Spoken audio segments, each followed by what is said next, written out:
Let's see, is the audio working? Hey, Tricky Woo, Elizabeth. Can you guys tell me if you can hear me, please?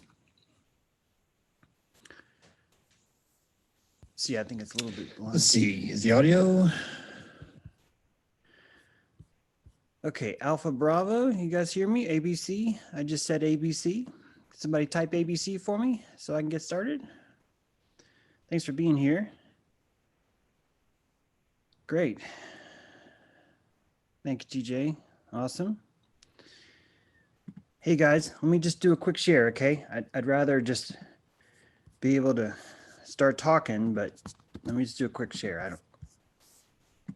Thanks for being here. What a day. What a day. What a day. Posting this to my tribes. One more post here.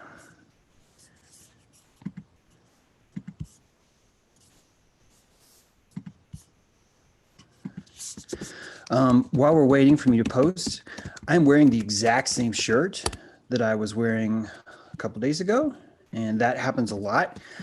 What it does is I get comfortable in a certain thing, and my prana builds up in a shirt. And if I change shirts, I tend to lose my focus. Like if I'm working on a painting or a book or writing, I'm going to wear the same thing.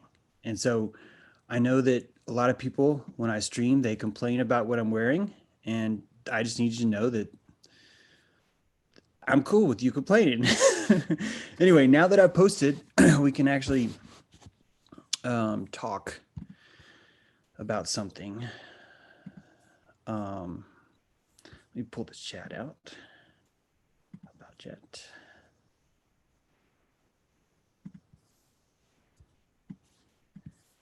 Okay, so number one,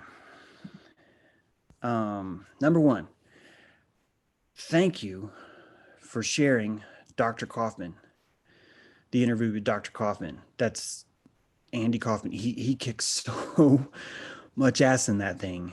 And I have a very small channel, and it is really taken off. There's about 7,000 views just on my channel.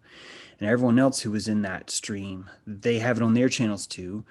Plus, we were giving the free file away so other people could put it on their channels too. So I cannot thank you enough, Tribe, for helping me get his words out. Just truly, thank you so much.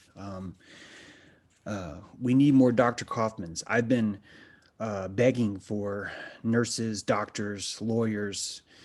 I don't even ask politicians anymore, but I've been begging people to please step up and say something. And Dr. Kaufman was there. He was there when he was nervous about it, and he still came through, and it's badass.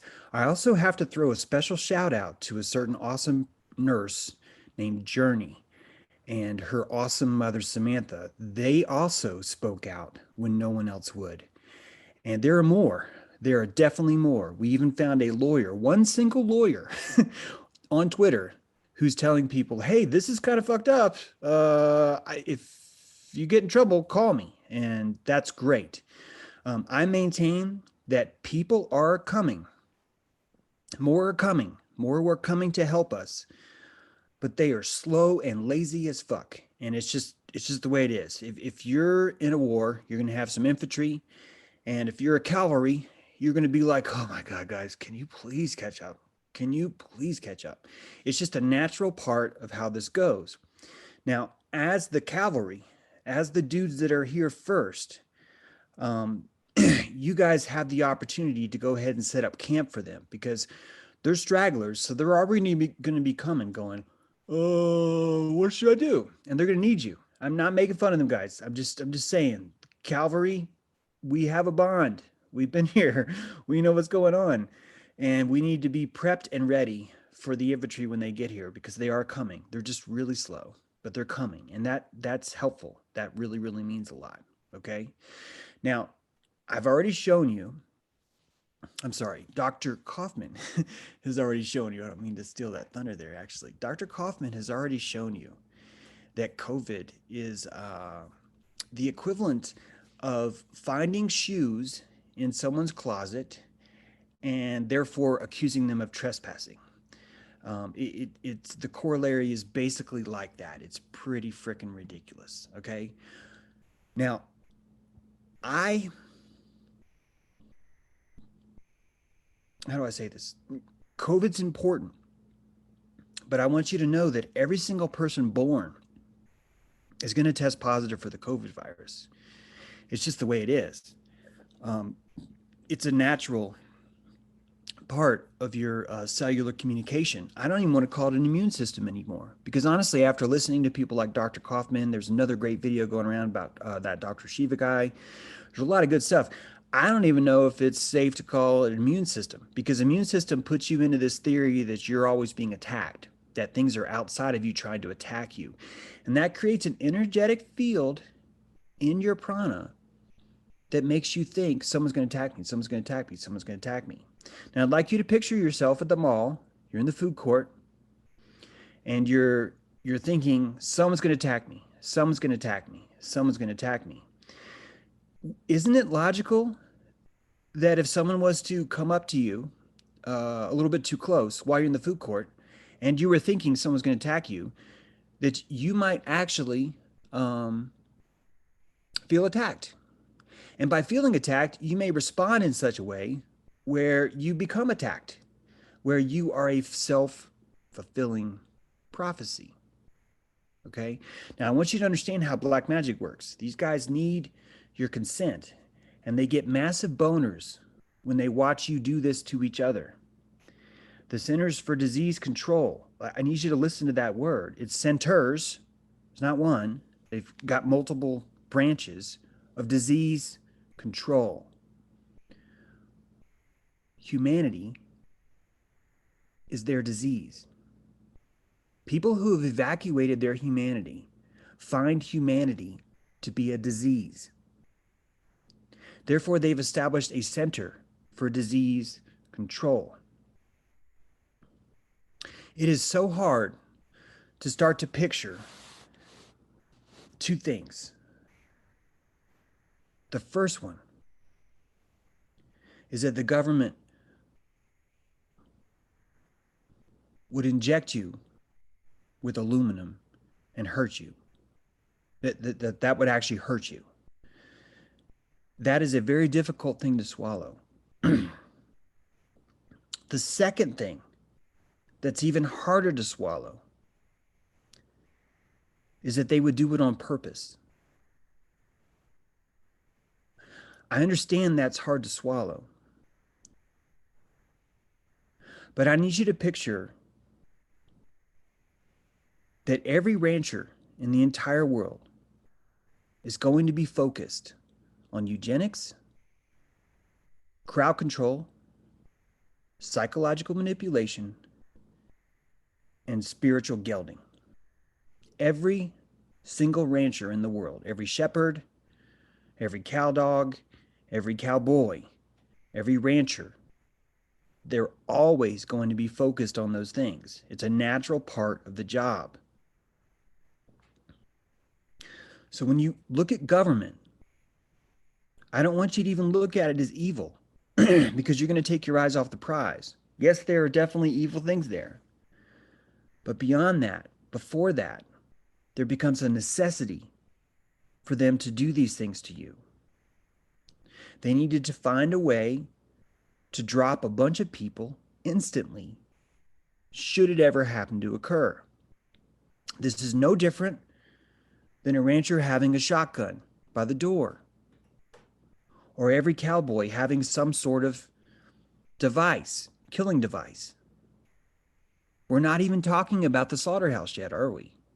Because we don't have to. Before we even get there, it would be unwise, stupid, and ineffective to be a rancher that had no way of dropping a bunch of cows if it had to. It just wouldn't work. So understand what the government is. I need you to do that. We need you to do that. Most of you already do that, or else you would not be watching me. You would have already given up.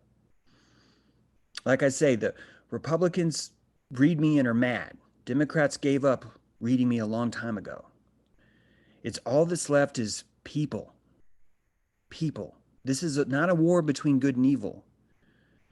It's a war between people and machines. And when you evacuate yourself to the machine, through what? Through scientism, through atheism, through feminism, through uh, narcissism, through psychopathy, through sociopathy, through transcendentalism, through all the isms that you can think of. That's how you evacuate yourself to the machine.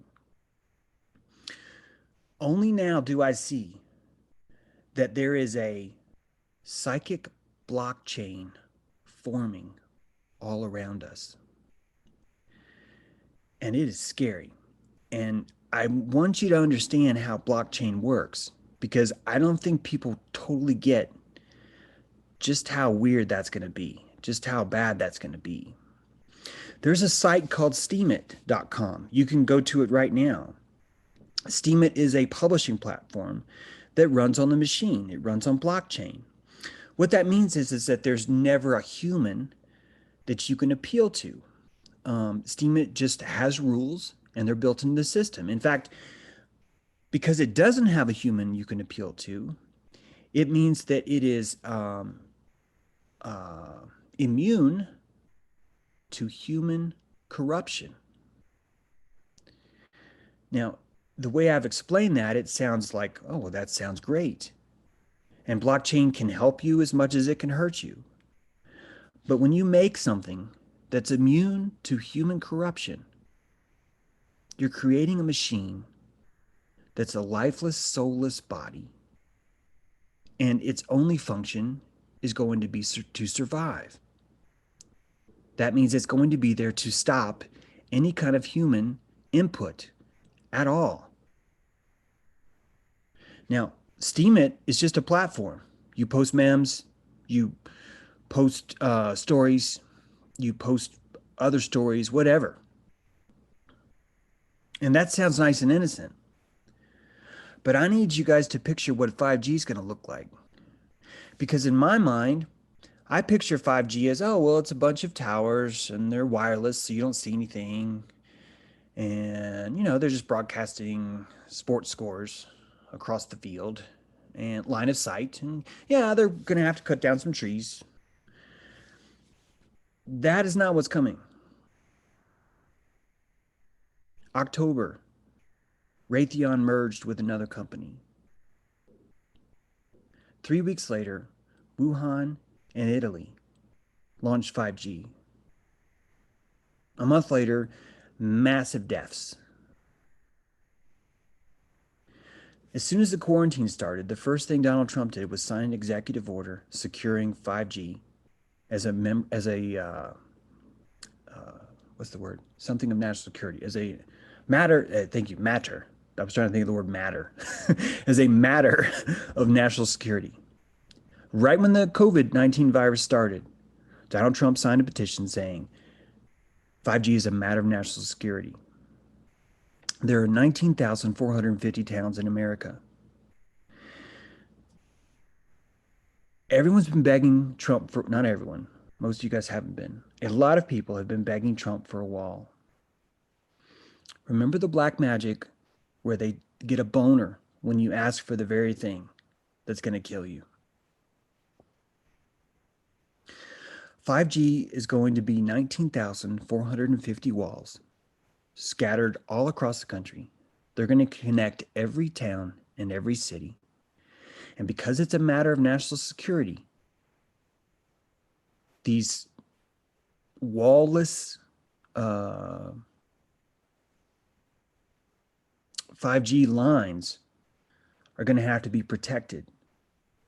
And they're going to have to be protected for national security, which means the land that we live on is going to be occupied by our own military. And that military is running on technology that's built by a corporation that you and I do not own. That corporation requires football field line of sight between every tower, which means between every tower, there's not going to be a tree, and there's not going to be a way for you to cross unless you have Raytheon's permission. That means Raytheon gets to say, as a matter of national security, we can't afford to have any viral pathogens crossing over our 5G network. Humans is what they call a viral pathogen. How do I know that? Because each of you have corona inside your body. You were born with it. You were born with COVID-19 from the moment you were born. Donald Trump 3 days ago said in exact words, "We've declared a war on COVID-19. It will never get more plain than that. The government has declared a war on humanity." And when they put up 19,450 5G nodes, they're going to draw ditches in between. And in those ditches, they're going to have Space Force and the stimulus package protect that 5G. And when you first think of this, you might think, oh, well, we'll just go in with axes and we'll knock the towers down. And I applaud people thinking that's the show that would do it. But I need you to understand that there's not going to be a human with a gun pointing at you saying you can't come here. It's not going to be something that you can just overwhelm Bob and Doug and John and Ron. No. You're going to have to overwhelm trillions and trillions and trillions of dollars in automated drone technology in which no human is driving, managing, and can even stop it. Why? Because some Pentagon fucker said the most effective fighting force would not have a human in it because we cannot trust humans. We need an AI to do this, which means that entire 5G line is going to stop every bird, every mineral, every plant, every human, and every virus that it deems a threat to itself and to national security. That's what's coming. And let's give a moment of silence for all the fuckers who want to call me a doom fag right now. Okay? Because I don't give a shit. I've been in the Steemit blockchain. I know how that system works. I once edited, this is going to sound so petty, but I need you to just follow this through. I once edited a story too many times. I edited it like 7 times. And it was a Parkland shooting story. It was so important. And I kept editing it because I was listening to the audio dispatch tape. And I wanted people to know what was going on.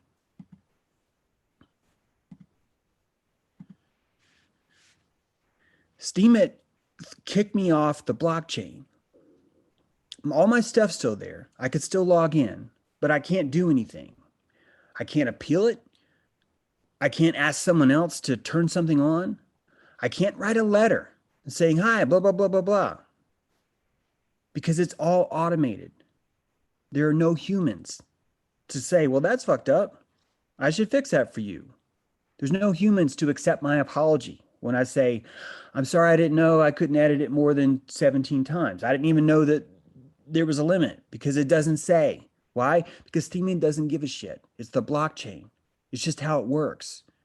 Why do they even bother putting rules on it? There's really no need to put rules on it. Why? Because the machine's just going to do what it's going to do. You'll figure it out. And that's what's going to happen across our country. It's already happening. Now, even though this COVID thing is huge, and it is, it's just like 9/11. And we're going to get lost chasing box cutters and people that went to flight school and strange dancing Israelis and whatever else. We're going to get lost on the Jack Rubies. Or we're going to get lost on the strange woman in the grassy knoll. We're going to get lost on Zapruder. We're going to get lost when Bob Dylan puts out a new song. Like, hey, don't worry about what's happening now. Let's go talk about Kennedy right now. They're going to throw everything at you except for 5G.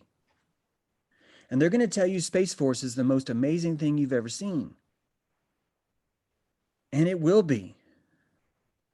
It's going to be a fully automated drone shooting dogs, cats, humans, whatever else that it deems a threat to national security. And because it's national security, it's going to have the same rights as any troop does. A troop can go anywhere in the world right now, an American troop, and basically shoot whoever they want and say, oh, terrorists, it's terrorism. And a 5G tower is going to be able to go wherever it wants and say, oh, it's COVID. That dude had COVID. Yeah, did a scan, he had COVID. Well, how do you know? Well, let's do a test. Gee, look, one of his cells is reacting to an attack, and it secreted exosomes, which is what we're calling COVID right now. Therefore, this person was a threat to national security. And all these fuckers like Jordan Sather, who are telling you, yeah, man, Space Force is going to save us. It's going to be the most amazing thing ever. These people, they know what's coming.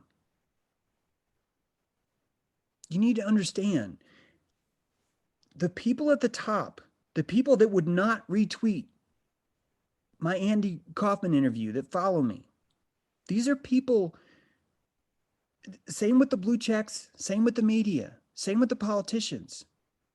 These are people at the top, and they made it to the top by evacuating who they are. They made it at the top by saying the most important thing to them is to be at the top. They're not like you and me. There is a pyramid, and humans are not the apex of the pyramid. It's psychopaths. It's people that have evacuated themselves. And I'm preaching the choir, but why are people so freaking surprised that the government would have psychopaths in it? Is it really that much of a surprise that someone who's a psychopath wouldn't really want to push a button that kills a lot of people? Wouldn't you argue maybe the government would kind of be a magnet for psychopathy? This is part of the stunning nature of Stockholm Syndrome. And it's a crucial part of Hollywood selling you this idea that there are white hats and black hats. It's this false notion that someone actually chooses evil and does that. Jordan Sather doesn't choose evil. He chooses evacuation. And when you're evacuated, you're always going to do what you think is good. And what you think is good is I have to be at the top, which means you're basically a crab pulling other crabs back into the boiling water just so you can stand on top of their head. And we are ruled by crabs. We are surrounded by them. And the people like me, I'm not even trying to say I'm like Mr. Goodbar, but I'm seated in my body. And because I'm seated in my body, I feel like shit if I do something wrong. There's this person named Jax. I'm so pissed at her because she hurt my feelings. But when another person I respect tells me, hey, man, you need to freaking kiss and make up. We need you on the team. Because I'm not a psychopath, I feel guilty. I feel bad because I've shunned this person. Jen, the person who did that to me, said make up with Jax, is able to hack my system. Why? Because she's a fucking human. Because she has empathy. She's able to tap into mine, and it works. And it's because of that that I will never be on top. It's because I'm hackable. And this is not a fight between good and evil. It's a fight between the evacuated and the seated. And if you look at as above, so below, if you really understand symbolism, I think you're going to see that the blockchain itself is the military evacuating itself in front of our eyes. And yes, there's still going to be people in the military, but they're going to be serving the blockchain. They're going to be serving the machine. I've been typing that line for years. Welcome to the machine. There's not a truer thing that tells you what this is all about. There's nothing truer about it. This is a living reality of what we have.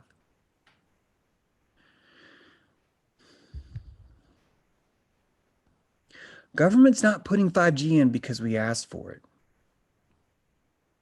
They're not going to take it out because we asked for it. This isn't something that we can petition. It's not something that we can just educate people about. We're going to have to stand in our bones. We're going to have to stand in. We're going to have to break quarantine. Because if we don't do this now, you already can't cross a county line in most states. You already can't cross through a state. In fact, because of these are black magic fuckers, I think what they're doing is they're extracting our permission, our consent, by putting us all in voluntary quarantine. And as all of us cash our checks and accept the stimulus, they're transferring that prana into consent. And look around. You know most of us are going to take it. You know most of the people that are threatening to call each other, that are calling you a Neanderthal because you don't like vaccines. They're going to love it. They're going to take it. Why? Because they've evacuated. Because they've evacuated. I think this is going to take a stand-in. And when I say stand-in, I don't think it has to be violent, though. I think it has to be a full show of I do not consent. Just like Ty says, I do not consent. That's all it takes. But you have to say it. If you don't say it, they're going to take it as majority rule. Why? Because we've all agreed that this would be majority rule. We've already said, yeah, that's how we run our government. We believe in majority rule. I don't. I've already said this out loud many times. I do not consent to this government. I do not consent to any of their laws. I do not speak the language of legal fiction, nor do I recognize a corporate fiction as a living entity, nor can a corporate fiction own property. A corporate entity is a fictitious entity, and I do not believe in fictitious entities. Therefore, all contracts made to, from, by, and for my person with the government are void because they do not involve a living person. I cannot make a contract with a fictitious entity, nor can a fictitious entity own land. Now, right now, I keep telling you guys how much we are the land. And I need you to understand something, what a corporation really is. A corporation that owns land is land that's evacuated. Can you understand what I mean by that? There's not a human that owns the land. The corporation owns it. It's haunted land. It's undead land. It's like a zombie land. And all these trillions and trillions and trillions that we're putting into the economy are actually buying the land out from under us. And every corporation that you think is an American company is already owned by the machine. What you're looking at is a facade, a cotton candy facade in which these corporations have waterfalls right now. And they've got all their bushes are trimmed like a fucking horse that gets its balls shaved every morning. That's what corporate land is. It's pretending. It's pretending to be tended and owned by humans. And it's not. It's owned by the machine. Again, this isn't good and evil. This is evacuated and seeded. A corporation is the spectrum of evacuated. That's all it is. It's fully evacuated. Just like James True is hopefully fully seated. I don't even think I'm fully seated. I'm more like here, but like someone who's like really fully seated. I would say Jesus would be fully seated. Like if you could think of like one person who'd be like really seated in his pelvis, it would be him. My point is, there's a killer on the road. Panthers exist. This panther is fucking metallic. Every single vaccine that you've ever been given has been an attack on your immune system by psychopaths who are looking for ways to drop you at any moment. This is no different than a fucking farmer tagging your ear and maybe even going so far as to put a shock or an explosive in it. That is not out of his purview. What's the word there? That's not out of his, I don't know. I'm not a writer. That's a joke. I'm a writer, I swear. We need to understand what 5G is. And we need to be as human as possible. We have something the machine does not. And it's called passion. And passion is magic actuated. And I need all of you guys to believe in your magic. I need every one of you to go through my boot camp about ego, about pride, and about ignorance. I need you to go through that boot camp with me. I need you to do that work every day. Because you need that ego to wake up these slow fuckers that are coming. They're just really tired. And I know we're supposed to be showing them sympathy, but we just don't have time. We just don't have time. And if you have enough magic, you're going to be able to cream pie these motherfuckers with truth. Cream pie, not a punch. It's a very special kind of magic, a cream pie in the face. It's a very special kind of magic. You have to, if you're going to cream pie somebody, there has to be a pulse of love that comes with that makes them go, oh. And instead of getting mad, they embrace the change. That cream pie in the face is the only way you're going to get them to reset, to snap out of the Stockholm. And the reason why is because you can reset the adrenals. Your adrenals have a low and a high, okay? The worst possible moment you've ever had in your life, you've got a little marker, a little flag going, that was shitty as hell. And then over here on your adrenals, you've got the best moment you possibly had. Holy shit, that was amazing. Now, every single time you get a new experience that comes in your life, it's going to come through your eyes and it's going to look and go, well, which am I? Am I the worst thing that's ever happened? Or am I, oh my God, that's amazing? And it's going to store that somewhere along that spectrum. People who have trauma, deep trauma,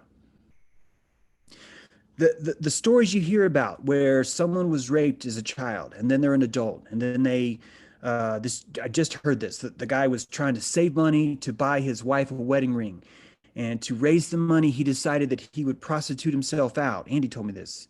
The doctor told me this. He would prostitute himself out as a gay sex worker, and then he goes on his first trick and he stabs the guy 50 times. What happened was every experience he's having, he's saying, is this the worst thing that's ever happened to me? Or is this the best thing that's ever happened to me?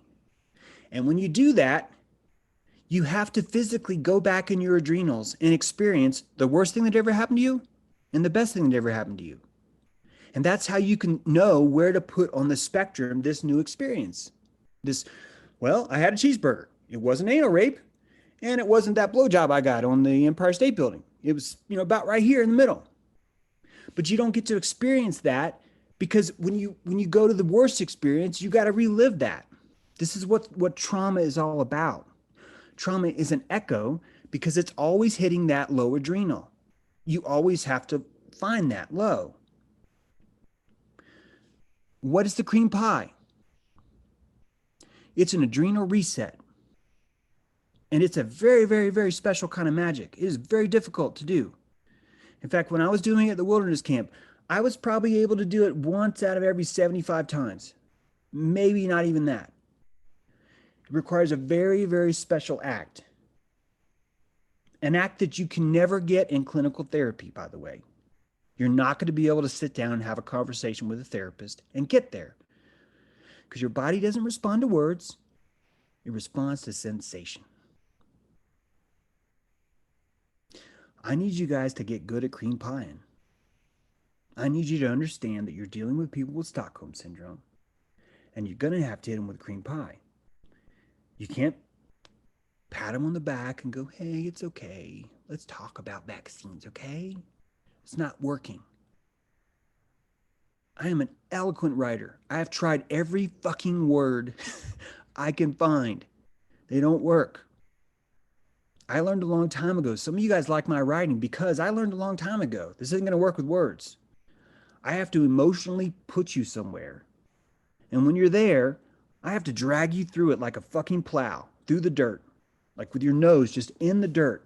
And you guys still read because I put you there, because you're fully seated. You're dilated through your empathy into that moment. And that's what lets me hit you guys with a cream pie. Because I'm able to first take you off guard and put you in this place where you're not in this comfort trance. Where instead you're like, what the fuck's getting ready to happen? And then I can hit you with the pie. You're not going to be able to talk someone directly into anything. I still want you to try. The reason why is because you're going to sway witnesses, bystanders, family members, co-workers, everyone associated with that person. You're going to change. Some of you are going to hit the jackpot and you're going to change that person. I'm not going to know how you did it because it's never worked for me. But when you're talking to somebody, I want you to remember, he's not your target. You need to think like a rancher. Use the person you're talking to like your cow dog. You're going to find that it's going to work on someone else. It's going to work in a perpendicular kind of a way. What I think we're going to have to do is we're going to have to do some kind of a walk-in. And I don't know how to do it because I don't have enough traffic to talk everybody into it. But it feels to me that if each of us during quarantine were to stand on our town hall or on our capitol, because we're not going to be able to go anywhere further. That's as far as we're going to be able to go. And protest the machine. It could be as simple as saying no to the machines. It could be as simple as holding that sign up. It could be as simple as holding that sign up with a picture for yourself that you post. I don't know, guys. I've known that I've never been able to do anything viral on the internet because it just doesn't really work for me. And so we need someone else has the ability and the following to start something like that. But we're going to need something like that. And I'm willing to do that. I'm going to do that. But if it's just me, it's not going to work. And if it's just 3,000 of us, it's not going to work. We're going to need an army of crack shot pie throwers, the crackest pie throwers there are. And you're going to have to get the Tiffany Fitzhenrys. You're going to have to get the Jordan Sathers. You're going to have to get the Martins and the Pollys and the Medics and whoever the fuck else out there that will not do shit right now. And you're going to have to get them to do it. And you're only going to be able to do it by treating them like a fucking sheep. Why? Because they've evacuated. They're on a pedestal. When you climb on a pedestal, you're going to be evacuated. It just happens. Not one of us, even me, would survive being kept on a pedestal. It's a special kind of abuse. And if any of you are Jewish, like really Jewish, I'm talking about Jewish, not Ashkenazi, you know exactly what I'm talking about. It fucking sucks. Just as much as it sucks being in the pit. These are two totally different kinds of abuse. Golden child, scapegoat. You guys probably know that because you read my books. Golden child, scapegoat. Crook, flail. Crook, flail. Shepherd has a tool. It's got a nice hook, and it's got a sharp beaten stick. Shame, fame. That's how you move sheep. You set your poles of shame and fame, and you're going to find that they're going to stay in between, because that's what someone in shock does. When you're in shock, it's a comfort movement inside your head. When you're evacuated, it's a comfort movement inside your head. Because being evacuated is a special kind of shock. It's like full shock. I know COVID looks bad, but 5G, this is all about 5G. Did you guys know that 19, the number 19, is the sun card in Tarot?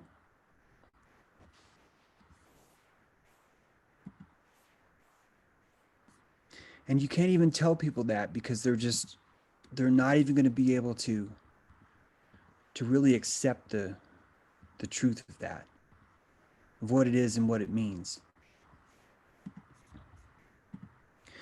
The idea that we are somehow being ruled by a dark occult society, it's not even true. What I mean by that is that it's not even dark. It's in plain sight. It's under the sun. It's in broad daylight. Behold the pale horse.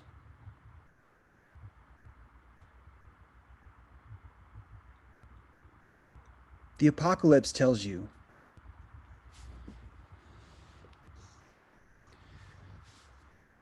the pale horse is death. And it's going to be death if that's what you believe.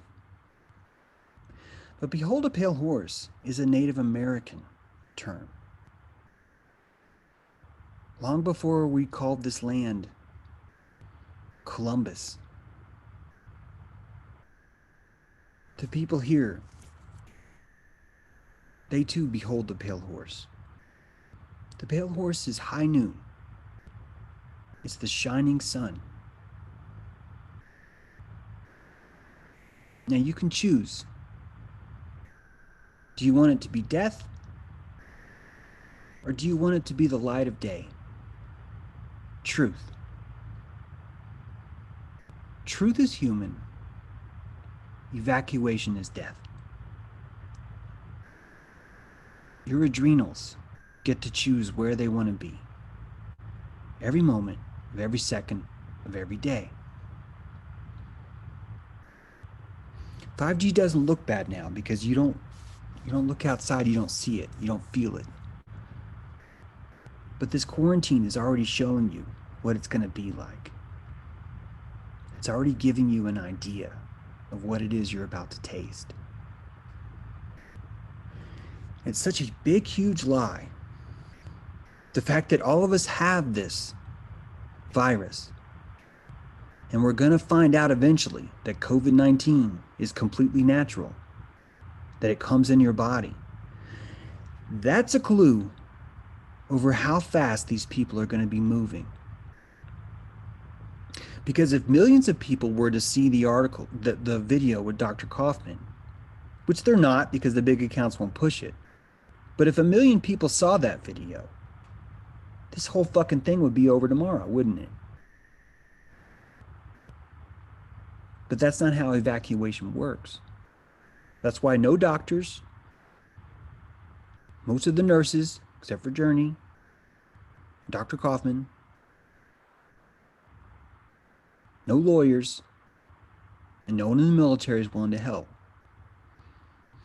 I need you to understand what clothes are. Remember I told you I always wear this? I need you to understand what a uniform is. Fashion, I don't think people really understand this. Fashion is the ultimate proof of mind control. And the people that are wearing the most fashion are the ones that are the most under mind control. Someone with a tie, okay, like a silk tie, has a lot of mind control about them.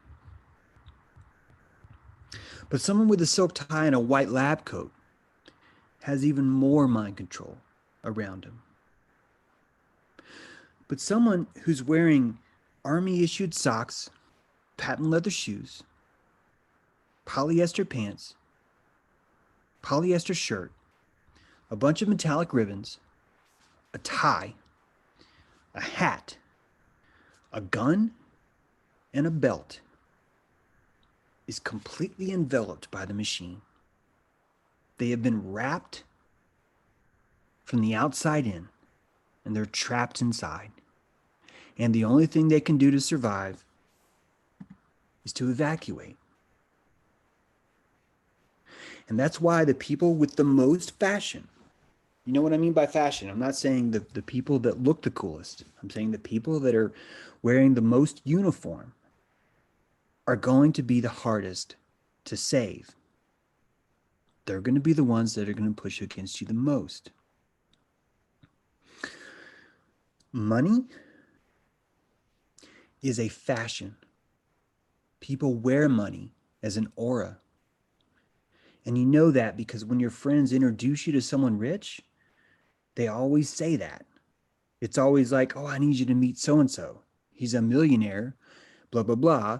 And it's always, he's a millionaire, but he's like really down to earth and awesome. It's always that. And I'm just like, no, he's not. No, he's not. Stop saying that. He's not. First of all, if he was really down to earth, you wouldn't have started the sentence with he's a millionaire. It's all of us see the fashion aura around them. And that aura has choked them out. That person has evacuated to the money. Let me get something straight. Money is not bad. Currency is not bad. The problem is, from my good friend Ben, gold has been cursed a long time ago. Guys, I know it sounds nuts. I know it sounds nuts. But gold and silver, just like bones, just like crystals, they hold prana. And a long ass time ago, some very evil people cursed the gold. Now, when you're going to curse gold, you're automatically going to anti-curse its opposite, which is silver. You can't curse gold and not uncurse silver. It's an energetic polarity. Most of us have a battery, a 9-volt battery, you know, the kind where you've got like 2 different heads, you can put it on your tongue. Most of us have chosen a world where the batteries have a good side and an evil side. And we're under the impression that, well, yeah, all we need is a bunch of these good things, and then we'll have energy. That's not how energy works. Thinking that one side's good and one side's evil is actually just misunderstanding electricity. It's no different than, in fact, the next time you hear someone talk about good and evil, I want you to imagine them having a plug like from the wall and going, this side's good and this side's evil. And I'm only going to stick the good in the wall, and then only good things will come out of this device. They've sold you that idea because they'll know you'll never be able to plug in. You'll never be able to plug into magic if you think in good and evil. Just like you'll never be able to understand prana if you think that I have to give you prana, which means I lose it, or that for you to receive prana, it means it has to be stolen from me. This is not how this works. Magic, energy, plasma, prana. These are energy, frequency, and vibration. This is an oscillation of will. Will. And when you're evacuated, this is pretty fucking creepy, but here's how it works.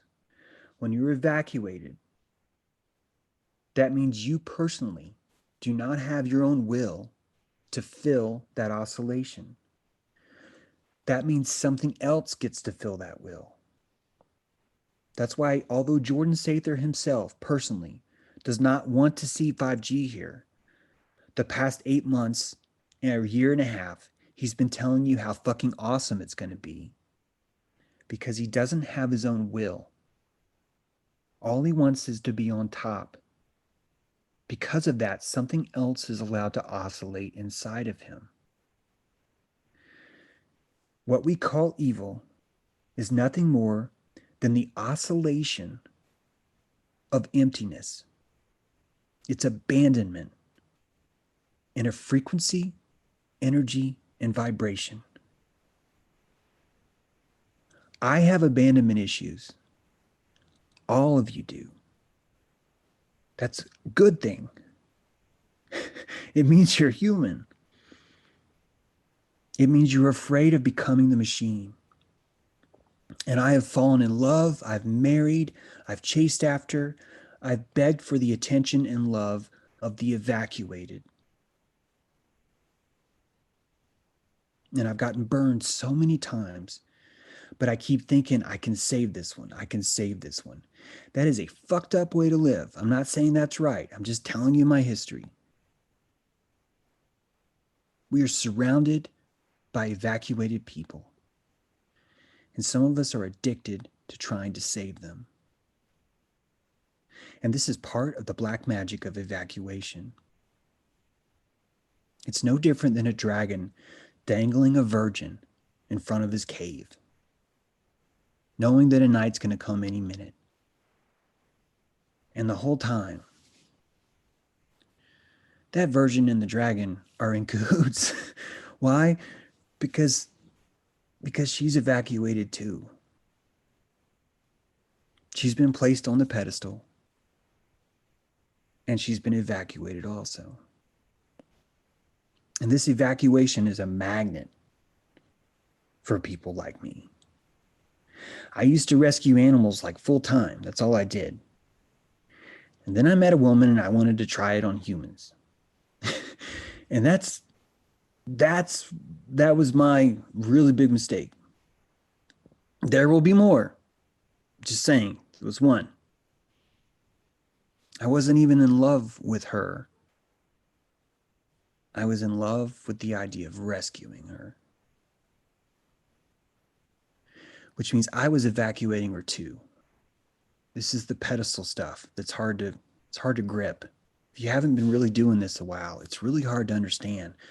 Wait a minute, why are you being sympathetic about the Jews, about the pedestal? It's because unless you've been up on that pedestal, or unless you've climbed up to try and save someone and really put your empathy into it, you don't understand what it's like up there. These are the Macaulay Culkins. This is the Tom Hanks. These are really challenging people to have empathy for. But you have to just go way back and realize, just like Lance Armstrong. Why do I say that? Because it's a perfect example of what I mean. Some of you love to ride bikes. Some of you love to ride bikes so bad that you eat well and you wear colorful clothes and you spend a shitload of money on your bike and you really take it seriously. You take it so seriously you get up at 4 in the morning just to go biking. But that's not enough. Because there are people that are so evacuated, they're willing to put drugs into their body and shrink their balls and do whatever it takes to be better than you. And you're not. You're not willing to do that. It's not because they're more talented than you. Check it out. It's not because they're more talented. It's because they're more evacuated. Now, please apply the Lance Armstrong. Keep in mind, Lance wasn't the only one doping, was he? It was the entire peloton, wasn't it? Everyone did it. There was no way to be in that peloton without doing it. If it's not called peloton, sorry, but I'm pretty sure that's what it's called. Now let's take that peloton and apply it to DC. Many of us are under the impression that there's people in DC that aren't doping, that aren't willing to stick shit in their ass to be on top. And there's a word for people like that. There is. There's a word for people that are willing to go to Washington and try as hard as they can, but they're not willing to stick the needle in their ass. And that word is unelectable. Why? Because they're always going to get beat. It's not about talent. This is why magic is real, guys. This is exactly why magic is real. The reason why the evacuated win is because they're willing to risk everything. They're willing to gut their own genetic line, their kids, their grandkids, their great-grandkids, their great-great-great-grandkids, to be on top. And that's what Jordan Sather is. He doesn't care if his grandson is going to go around going, yeah, my grandfather told everybody Space Force was this amazing thing, and this blue space chicken was arresting pedophiles, and now my dog just got fucking vaporized by a 60 gigahertz fucking hemoglobin asphyxiation ray. But Jordan Sather had 1 million followers. We are surrounded by people like that. And those people will never retweet Dr. Kaufman. Because Dr. Kaufman wouldn't hang out with shitheads like that. He wouldn't even be seen with them. Alex Jones wanted Andy Kaufman on his show, and Dr. Kaufman said no. It shows you right there how this works. It shows you how the evacuation is a pranic transaction of dark, dark magic. And it's dark, guys. The reason why it's dark is because you're looking at evacuated people competing with evacuated people to see which of them can become more evacuated the fastest. And whoever does wins. Every time. Why? Because they're willing to do more black magic. They're willing to sell more of themselves. Why do you think in Solomon's temple, why do you think Solomon controlled all the demons with one ring?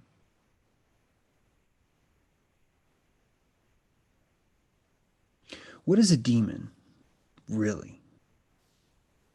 I know it's easy to say, well, demons are evil. That's right. They're just primal evil that's been, it's like a devil's fart, right? It's like Satan was in the 9th gate of hell and he let out a really squeaky ass wet fart, and that's a demon.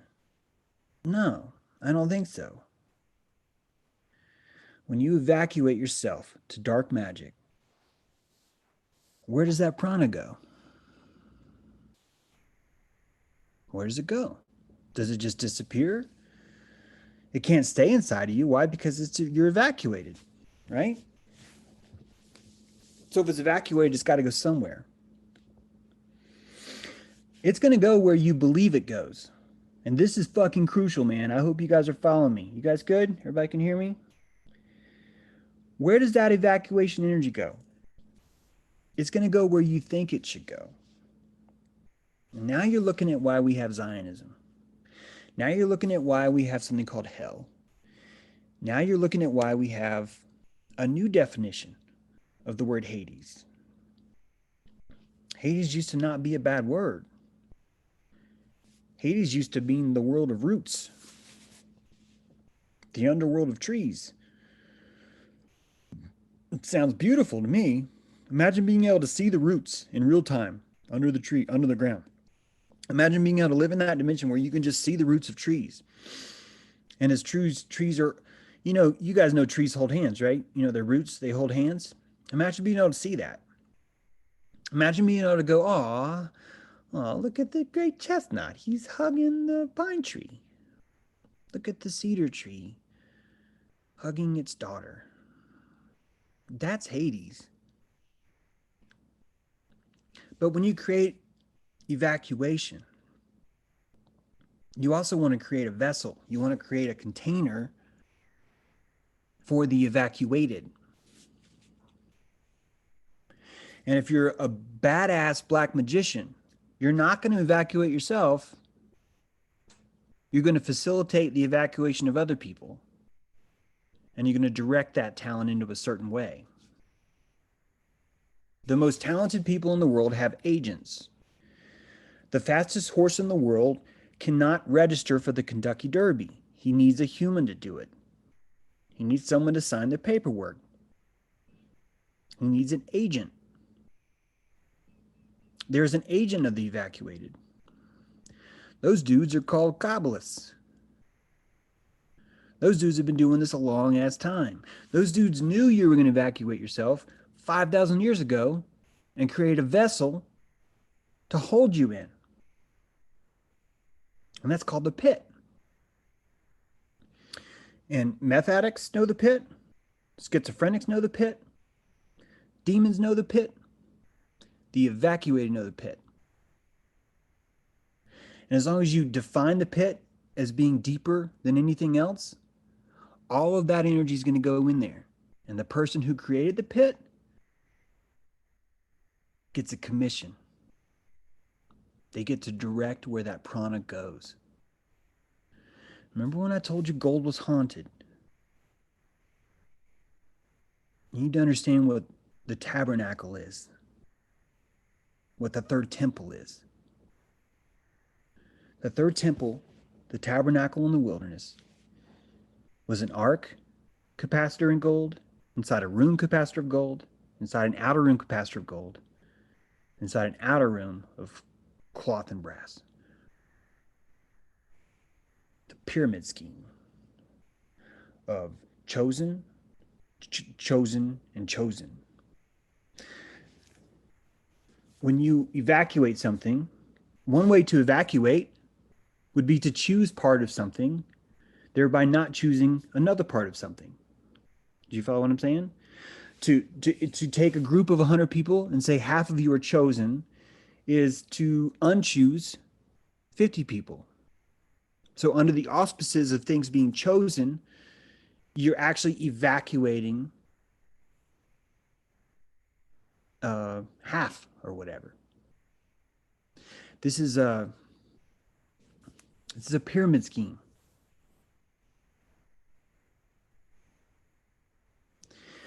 That's why we have chosen inside of chosen inside of chosen. You're building this pyramid with energy. You're building it with evacuation. And there's something about gold, there's something about bones, there's something about silver that holds these charges. It could be manipulated in some way. And the quest for money, the quest for fame, is tied into that addiction to the haunting of gold. The reason why I'm saying currency is not evil and commerce is not evil is because currency is actually built on trust. It's built on the trust that everyone here agrees on something. It agrees on the silver, what the silver's worth, what it has. And we could do that with gold, but the gold has been cursed. It holds a charge so long that somebody really, really, really powerful a long time ago, I think, was basically able to curse all that gold. This is all brand new stuff I'm learning. My buddy Ben has been really helping me with this. I'm probably rambling. We're supposed to be talking about 5G. What I'd rather do is you guys not evacuate. And that takes alchemy. Every opportunity you have to do the opposite of evacuate, okay, just like you can have chosen, which is going to cause an evacuation, you can work it the other way. What I mean by that is if you find yourself an urge or an opportunity where you would normally evacuate and you don't, you're actually fortifying your prana. You're building. You have a victory in prana now, and you're going to receive that energy. In fact, every time you think of that victory, you're going to be fed by it. You're not going to keep prana, though, in your vessel.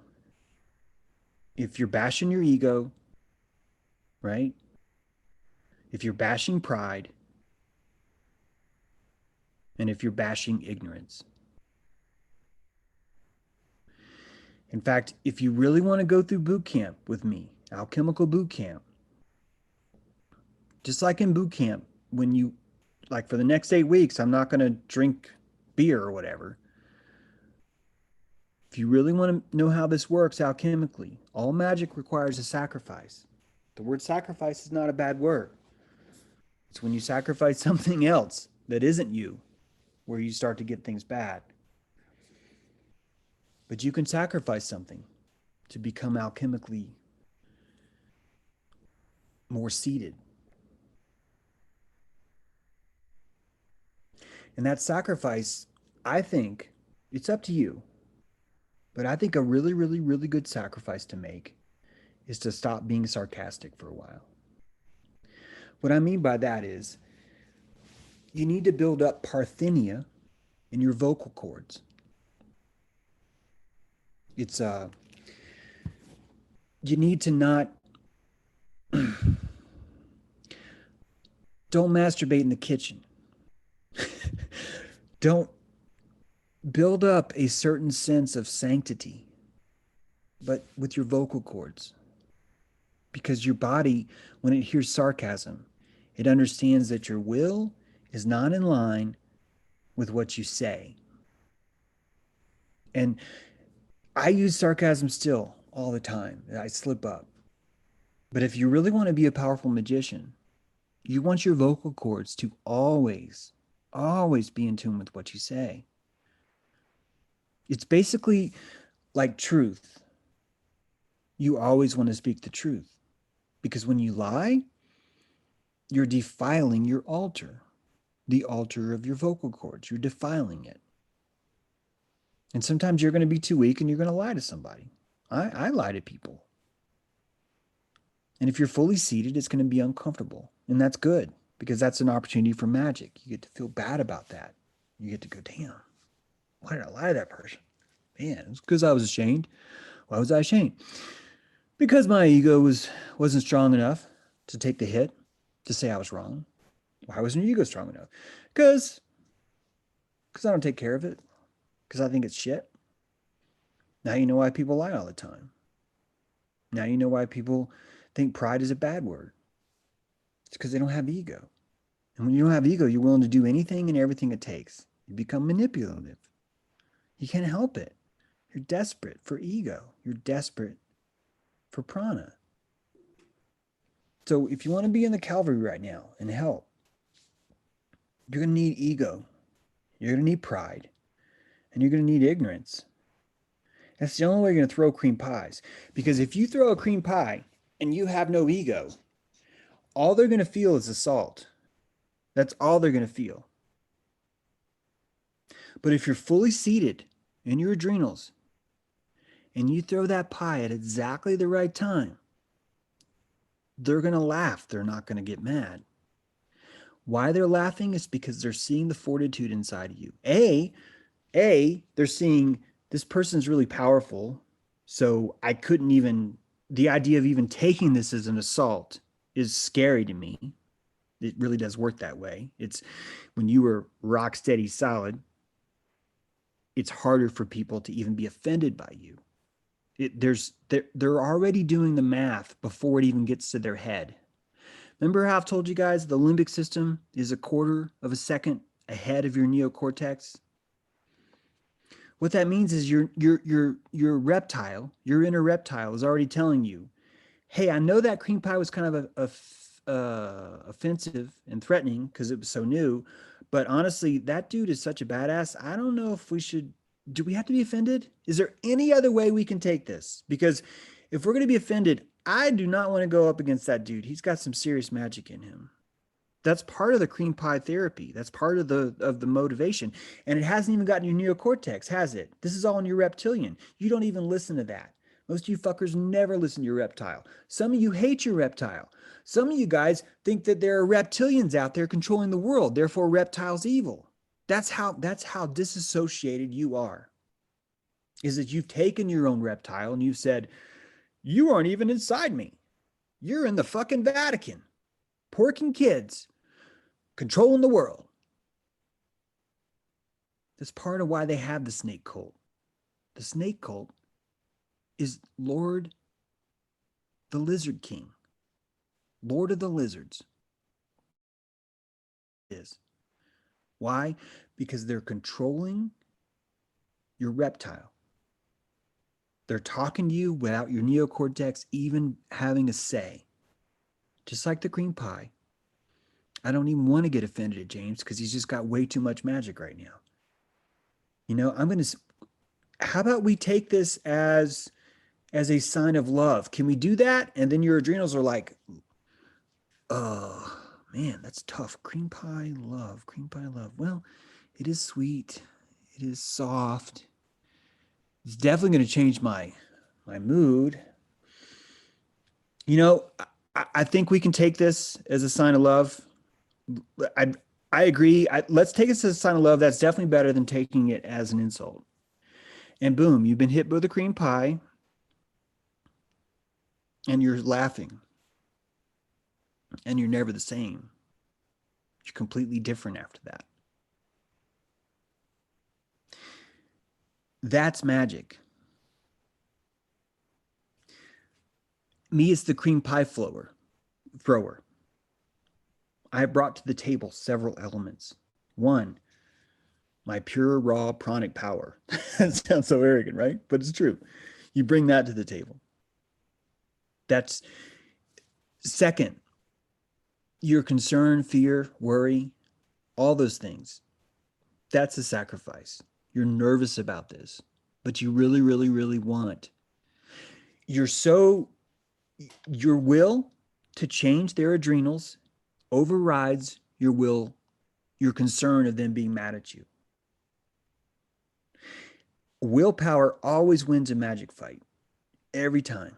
Whoever shows up with the most will is going to win. That's why you're going to have that prana.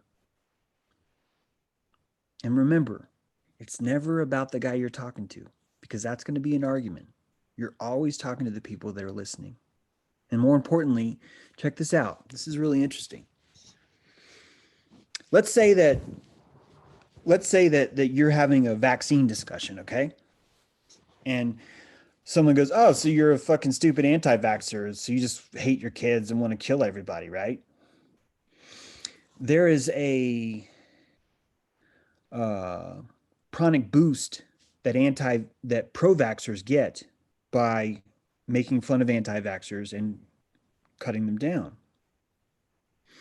That's because the zeitgeist has its own prana and is feeding these people. It's enabling them to say it.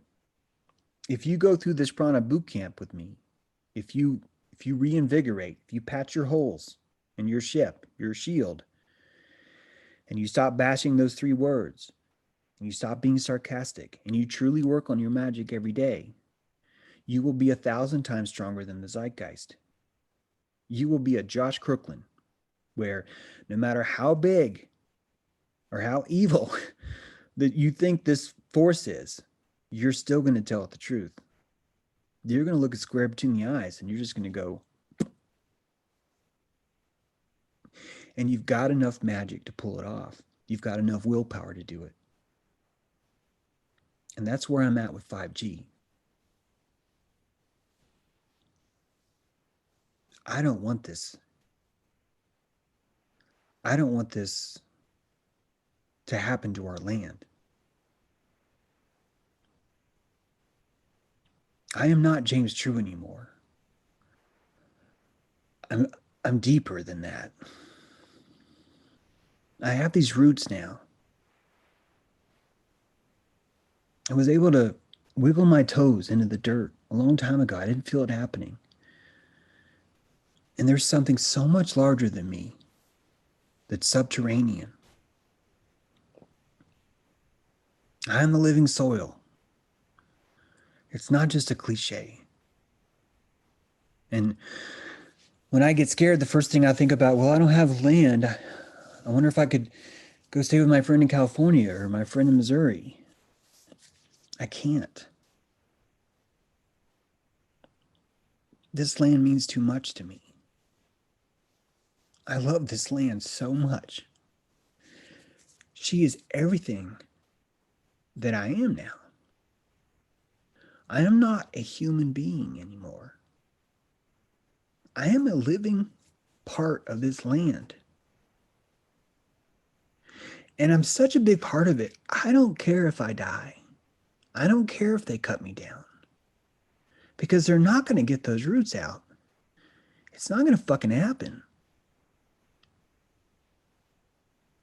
There is nothing to be afraid of when you understand you are the land. Because this land isn't going anywhere. But I don't want it to be paved over. And I don't want it to be evacuated. And I don't want blockchain to fulfill a program to decide, well, its heartbeat is above 12 beats per second. Therefore, I'm going to fucking shoot it with 60 gigahertz. I don't want Watiko to keep winning. I want us to come back to the soil. And I'm willing to burn every fucking blood cell. Every one of them to make that happen. And that's the only way magic wins. And I can't do this alone. I need you fuckers helping me. And you're not going to help me being a person. You're not going to help me wearing a uniform.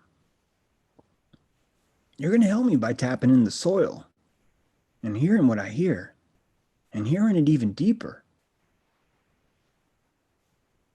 Because she's going to send you energy. She's going to pour energy into the bottom of your feet. Once she understands you're a worthy vessel for her. And a worthy vessel doesn't waste water that percolates up from the soil, does it? It takes every drop that the roots send it and uses it for growth, uses it for magic, uses it for the birds, the squirrels, for the chickadees, for the bobcats, for the elk, for the deer, for the children.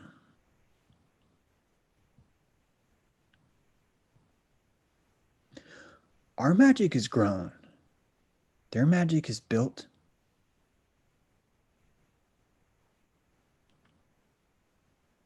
If you want to win this, you're going to have to show how much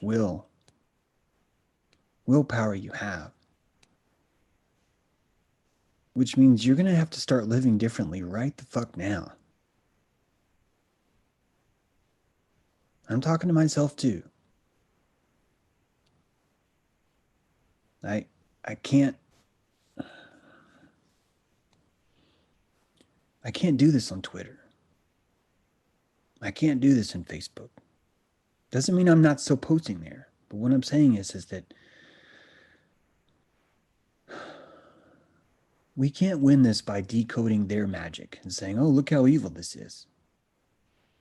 We have to encode our magic. We have to plant our love and will like seeds. My friend Joe told me today, such a wise guy. He's a very wise person. He's also a wise guy. But anyway, this is a thousands-year war.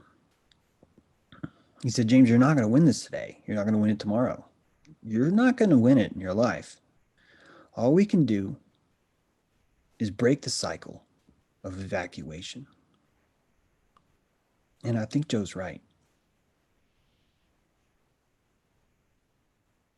Doing that would be more than enough. Because the moment we raise kids that aren't evacuated is the moment they're 20 times more powerful than we ever were. When you're not evacuated, your roots are going to be 2 inches deep or they're going to be 300,000 miles deep. And that's all going to depend on the antithesis of evacuation. I'm talking like some serious prana magic here. I'm talking about like you are so confident with yourself that you could fart in a room of 300 people that you respect the most and just somehow make it through that. Like, it's like a serious kind of deep root. I'm sorry I'm talking about flagellation. That's second. I'll move past that. But it's a perfect example of just how seated you can be.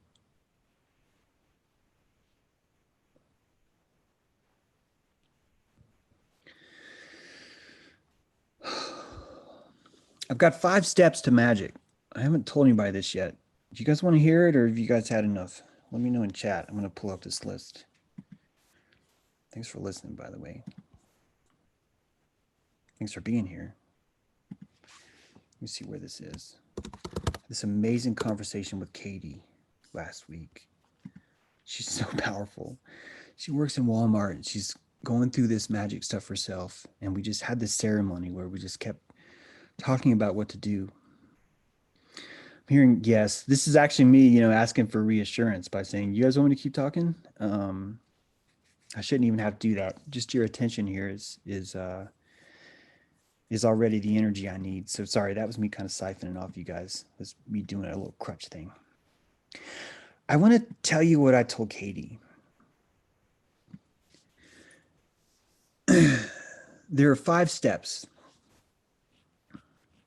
There are 5 steps to a magic spell. It's a little bit more than magic spell, but I'm going to try and explain these. I feel it, Warlock. Thank you, man. Hey, Snake. It's good to see you, man. I got to give a shout out to Snake Jones because he's the one that got me to come up to New York and meet Andy Kaufman and him, by the way. There's so much magic in that dude. I don't know how he talked me into going to New York when I had 0 money. It was pretty amazing. I just got to say, dude, I really appreciate that. Anyway, 8 beats the Berg. Step 1. Okay, these steps that I'm going over are like millisecond long. Okay, it's going to take me like maybe 15 minutes to explain to you what happens in a millisecond. Okay, it's not because it's anyway.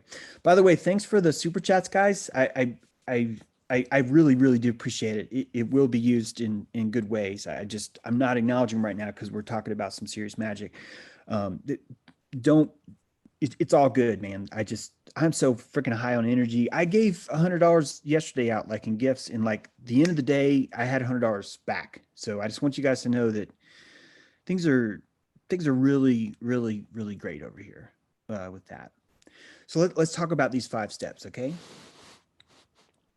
So I hope Katie doesn't mind, but I'm actually going to I have to kind of explain this in using her thing. Hi, Julie.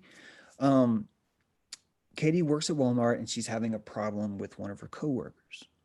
And what happens is her coworker is constantly draining the piss out of her. But because they work in proximity, it's very difficult for Katie to find enough energy to say, I need you to leave me the fuck alone or stop draining me. It's, you know, it's always there. It's a constant struggle. So what I wanted Katie to realize, what I want you to realize, I need you guys to think about a struggle that you have. Let's say someone is sapping your energy. Now, how you know they're sapping your energy is because as they're talking, you keep saying, uh-huh, uh-huh, uh-huh, uh-huh, uh-huh, uh-huh. And you're doing this. You're like, uh-huh, uh-huh, uh-huh. What they're doing is they're slapping in the belly and you're spitting up prana and they're collecting it. And they're doing that not because they're evil or mean. It's because this is how they were taught. Someone taught them this is how you feed. This is how you gain prana from someone. You talk them into the kidneys and they spit up prana and you collect it. Okay. That's how most people gather energy. Why? Because they're told the evil's bad, that their ego is bad, and therefore anything that they do to try and fill up their ego, they would have to be sinister about it. Do you see what I'm saying? They would have to be tricky about it because they hate their ego. They're not allowed to have gasoline. And because they're so low on gasoline, they're willing to go into the parking lot of a hotel at night, like a Scottish Inn, and go to the back where the dumpster is and like find a car like a Volkswagen or a Honda that doesn't have a lock on the gas tank and stick a siphon in there. And while they're doing that, maybe pretend like they're peeing. So, you know, like it really explaining, well, no, I wasn't stealing your gasoline. I was peeing. Like, who knows? It sounds like I've actually done this. I haven't. I've definitely stolen stuff before. But anyway, the point is that I'm not proud of stealing stuff. I'm just trying to admit. Anyway, the point is that you become sinister in your prana economy with someone else because you believe the ego is bad. Okay. And when you believe the ego is bad, but you still need to drink, you still need to survive. All of us need prana to survive. You're going to find ways to pilfer it. You're going to find ways to take it. And that's what is. Is. You're doing that to someone else. You're siphoning their gasoline in broad fucking daylight. And because we're all bound by blind empathy, what I mean is we're bound to be polite to people that we don't know and that may not even deserve it just by design. We're taught that that's nice. That's actually a shitty thing to do. Seriously. That's like saying, oh, it's a psychopath. And James, I love you guys equally because all is one. And in one, we are together. Like, that's so fucked up. That is like such a shitty, shitty way to treat someone who's really trying to be a good person. Is to say, no, I love you just the same as the other person. This is a form of blind empathy. And as we do that, which is another reason why we're walking around empty all the time, because the prana that we do get is actually feigned. It's not even real. It's spit out through an obligation, but you don't actually collect it. It's actually going back to the zeitgeist. It's going back to the haunted gold, believe it or not. Believe it or not, this is all going back to the haunted gold. All of this prana that's stolen or done sinisterly has a tax on it. And that tax goes to wherever we believe it goes, which is this pit. And that pit is controlled by this gold. Anyway, that's kind of another subject. I really want to get back to what Katie's going through, okay? Katie's constantly being hit with energy. And because she's so nice, and because society says you're supposed to be nice, she's under the impression that being nice is a good word. But being nice is not a good word. Being nice is being blindly empathic. Being nice means that you're going to give everyone the exact same treatment, no matter how good they are, no matter how bad they are, no matter how well they behave, no matter how poorly they behave. Nice is not a good word. Nice is a word of evacuation. If someone understands that you are someone that is kind to people that are kind, you've given them a motivation to be kind. If someone is under the impression that you are kind to someone, if they are not kind, you have given them a motivation to not be kind. Society has told you every fucking thing wrong. And part of gaining your magic is realizing that. You are living in inversion. You are watching a dude who's wearing the same shirt for an entire week, tell you that being nice is a bad word. That's how fucked up this place is. Because even though I'm saying that, you're like, fuck, that dude makes sense, right? At least one of you thinks that makes sense. And it's true. And you're not a mean person if you're going to now decide, if you're now going to make your kindness conscious. If you're going to get up in the morning and you're going to say, who do I want to be nice to today?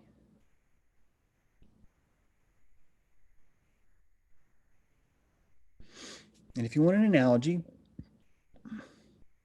go to a mall parking lot.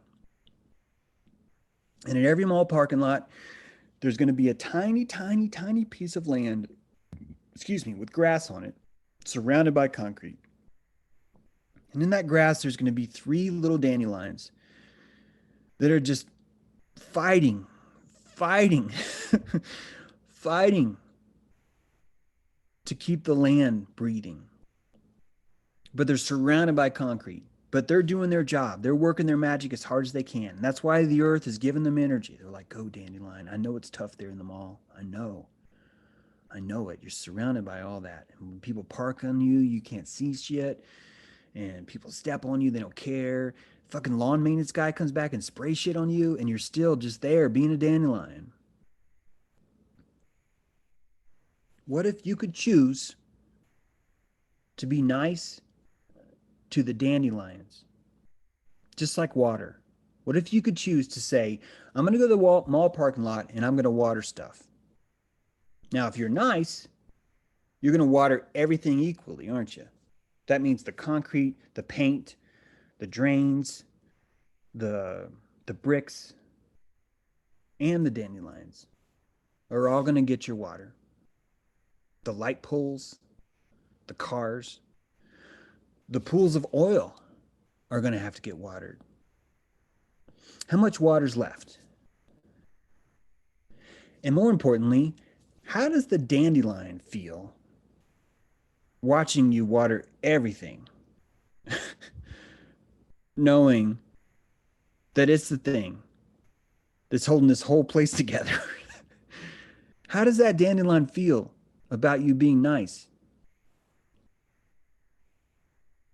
I hope that makes some sense to you guys. Nice is not a bad word, not a good word. It's an evacuated word. And some of you guys love to argue and say it's not true, and that's okay. I get it. We're not gonna reach that point. And maybe if you replace the word with nice, I don't have time to find the right word that you need. There's too much to do. This is a magic ceremony. This is a school for alchemists. And in this school, the teacher's telling you nice is not a bad word. It's not a good word. Conscious nicety is being conscious of where that goes is directing that prana. You need to realize that prana is real. And you're only going to realize it's real if you understand where to put it. If you understand it's a finite source, you're only going to have a certain amount left to invest somewhere. So step 1 of the alchemist path is so simple. It's recognize. All you have to do is recognize the transaction. If you catch yourself tomorrow going, and then all of a sudden in your head, you're like, holy shit, I just said, and you're still going, but you're thinking about it. And you're like, man, James was talking about it, And then you're like, what do my adrenals feel like? And then you're like, and you're like, holy shit, I feel drained. Oh my God, I'm being drained of prana right now. Holy shit, I'm being drained of prana. You can go home and make yourself the most amazing meal and smoke a big joint, drink a bottle of wine, whatever it is you do to celebrate. Make sweet, sweet love to your partner, whatever it is. You can go home from that moment and celebrate because you made it to step one. You've already made it 1,000,000 times further than most anyone else will ever be, because you recognized the flow of energy. You saw the plasma and you found out where it was going, who was getting it, and whether or not it was worthy. And that is such a huge, huge thing. Step one, recognize. That step is actually a form of consciousness.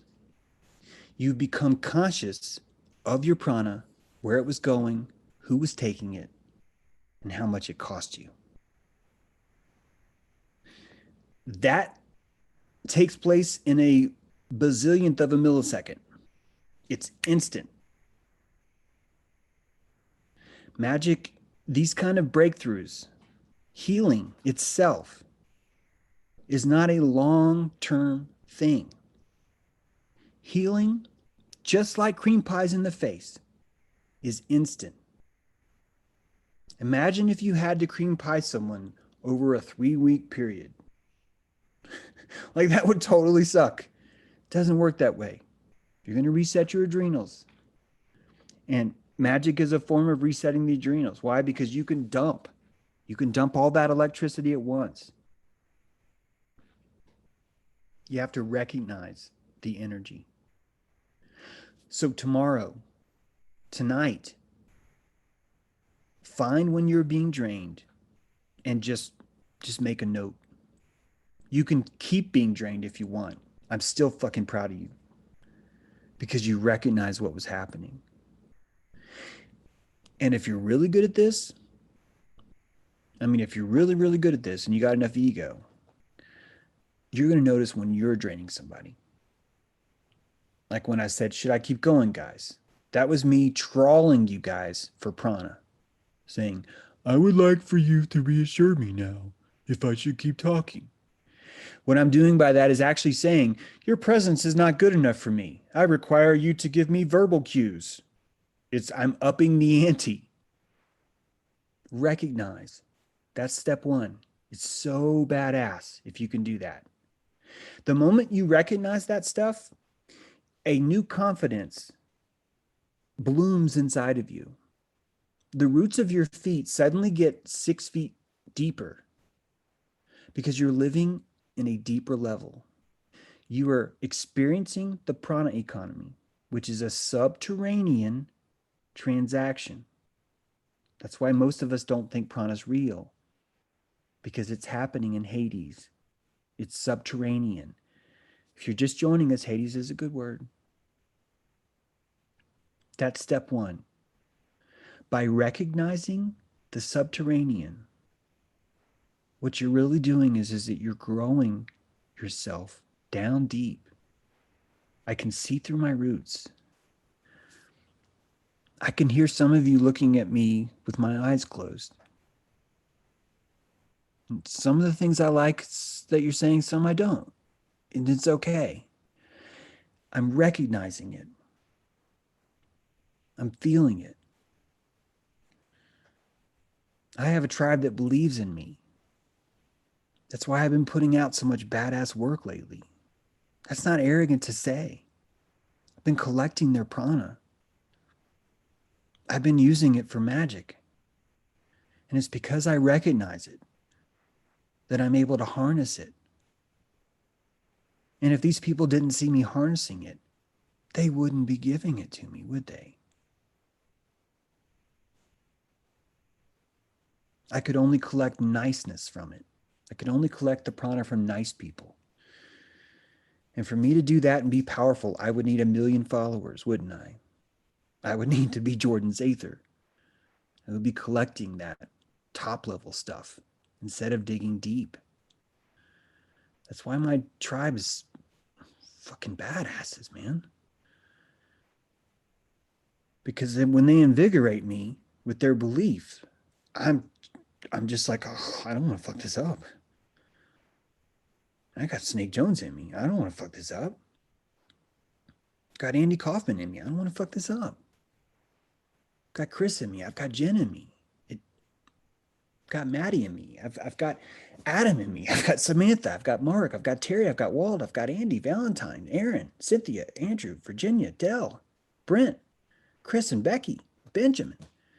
It's not even enough. There's so many. Do you understand why I'm stressing recognize so much? It's because I recognize their prana, that I'm able to draw from it. And guys, that's just step one. Look how far you could go just on step one, just by recognizing it. When someone's draining you, it's a gift. The reason why it's a gift is because you can't say on Tuesday at 3 p.m. I'm going to have a magic ceremony, and then at 3 p.m. you're going to go, okay, let's experience being drained. And then you're just like, hey, Tim, can you come over here and drain me a prana, please? It's not going to work that way. You're going to need to be out in the wild, in the trees, in Babylon. And you're going to be looking for someone to either drain you or for you to drain them. And then you want to recognize it and awaken. That's a very, very special thing. You can't reproduce that experience, can you? You have to be out there in the wild and waiting for it to happen. And when it happens, you have to be ready. It's no different than hunting a snipe. But instead of a snipe, it's like a really, really real, amazing bird. The Indians called them clontesca. It's a pheasant, basically. Or, I can't remember the American name for him, like the bullshit Babylon name for him now. Anyway, we'll say turkey. It's not turkey. Quail. Yeah, quail. So, sorry, Butter. You can go back to sleep. It's finding these moments to recognize this, or like quail in the wild. Like if someone's draining you, it's not a bad thing. It's not a sad thing. You've just seen a quail. You've just seen a beautiful red plume quail. And you don't have to hunt it yet. You don't have to kill it. You don't have to chase it. You don't have to understand it. Just the fact you saw it makes you a fucking badass on either side, whether you're the one being drained or you're the drainer. If you recognize that, you've reached step one. You've already mastered that skill.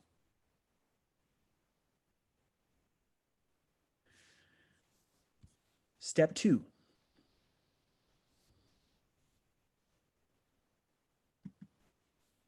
Protect.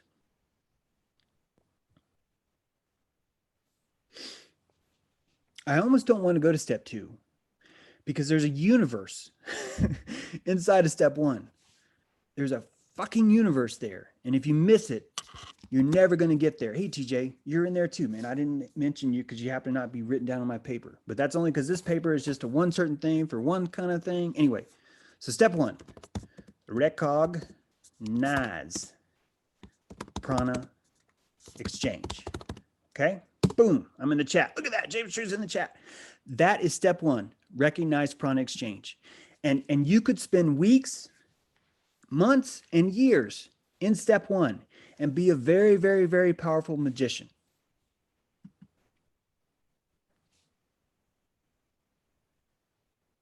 I want you guys to say amen, but I realize that's me sucking you for energy. But I'm telling you, that's a really important thing there.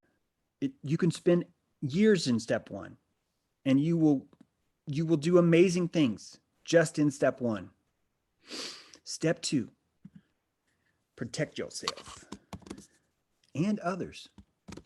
Protection via the fort. Whoops, I said protection via the 3 fort. Most of you guys are used to my typing by now. Protection via the fort. If you find yourself going, and you were so good at step one that you were ready for step two, you were going to realize how crucial it is that you protect yourself. A lot of you are going to be afraid to protect yourself. You're going to be afraid of it because you're not going to have enough magic to spend. That's why you're afraid. What I mean by that is you don't have an ego built enough where you don't think it's okay to say, I would like to stop being drained right now. I would like to protect myself from this. Or, even better, I would like to protect my friend from me sucking their prana right now. So protection is a two-way street. It's realizing that you're vulnerable. That's all it is. See, when you recognize that you're giving away prana, you're also recognizing that you were vulnerable to begin with. After you have enough of this buildup, no one's going to dare try and siphon energy off you. If you're parked in the back of the first of all, you're not going to be parked in the back of the Scottish Inn. Why? Because you are so powerful that there is a deeper core inside of you. The roots have already known. Let's not go to that parking space. Let's park up front. And you're not even going to think about it. You're just going to park up front. You are being steered by a subterranean consciousness. That's the land. That's the land. And it's speaking through you because you recognize the energy. And the land's going to tell you things you will never know because the land has a subterranean perspective. It pervades time and space. It sees. It knows where you need to be. The deeper you connect with the land, the more you're going to recognize, the more prana you're going to have. But back to step 2, protection. When you notice, that you're giving your energy away, you're going to be thankful. You're not going to be upset. You're going to be thankful because you've seen the quail. You've seen the Clonteska. And just by seeing it, you've already had a gift given to you. You've already been given a magical opportunity, something that you cannot generate by yourself, something that you cannot pull up on Netflix or on YouTube. You're going to have a moment, a special moment that you can alchemize to become more or less evacuated. And this is the step of protection.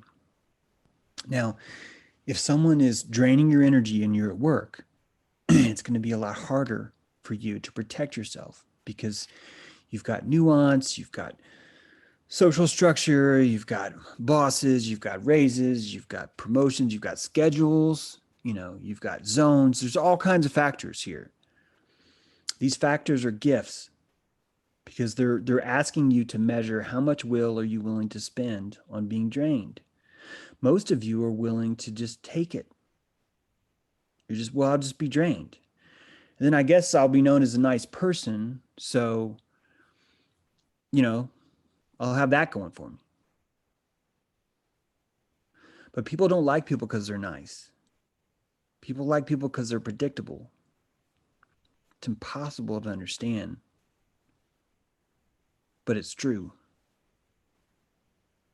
When I say impossible, it means intellectually. It makes no sense, but it's true.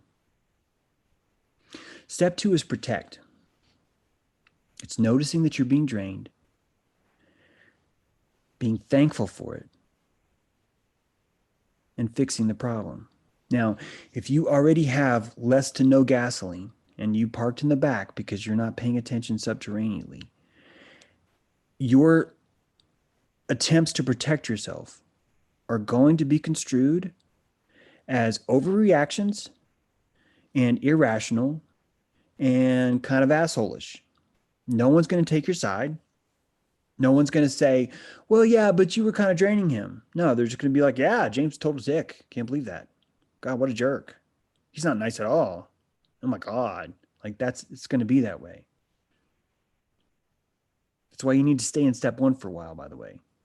But this step 2, this protection, recognize this is a gift. This is not something bad happened to you, and protect yourself. Now, the best way to protect yourself without being threatening and still protecting yourself is to treat your body like a fort. And you're a kid.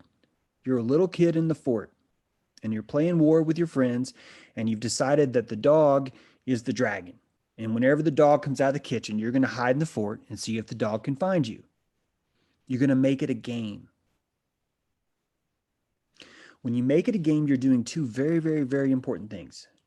Number one, you're minimizing the damage that anyone can do when they take your prana because you're not feeling threatened by it. You're turning it into something playful.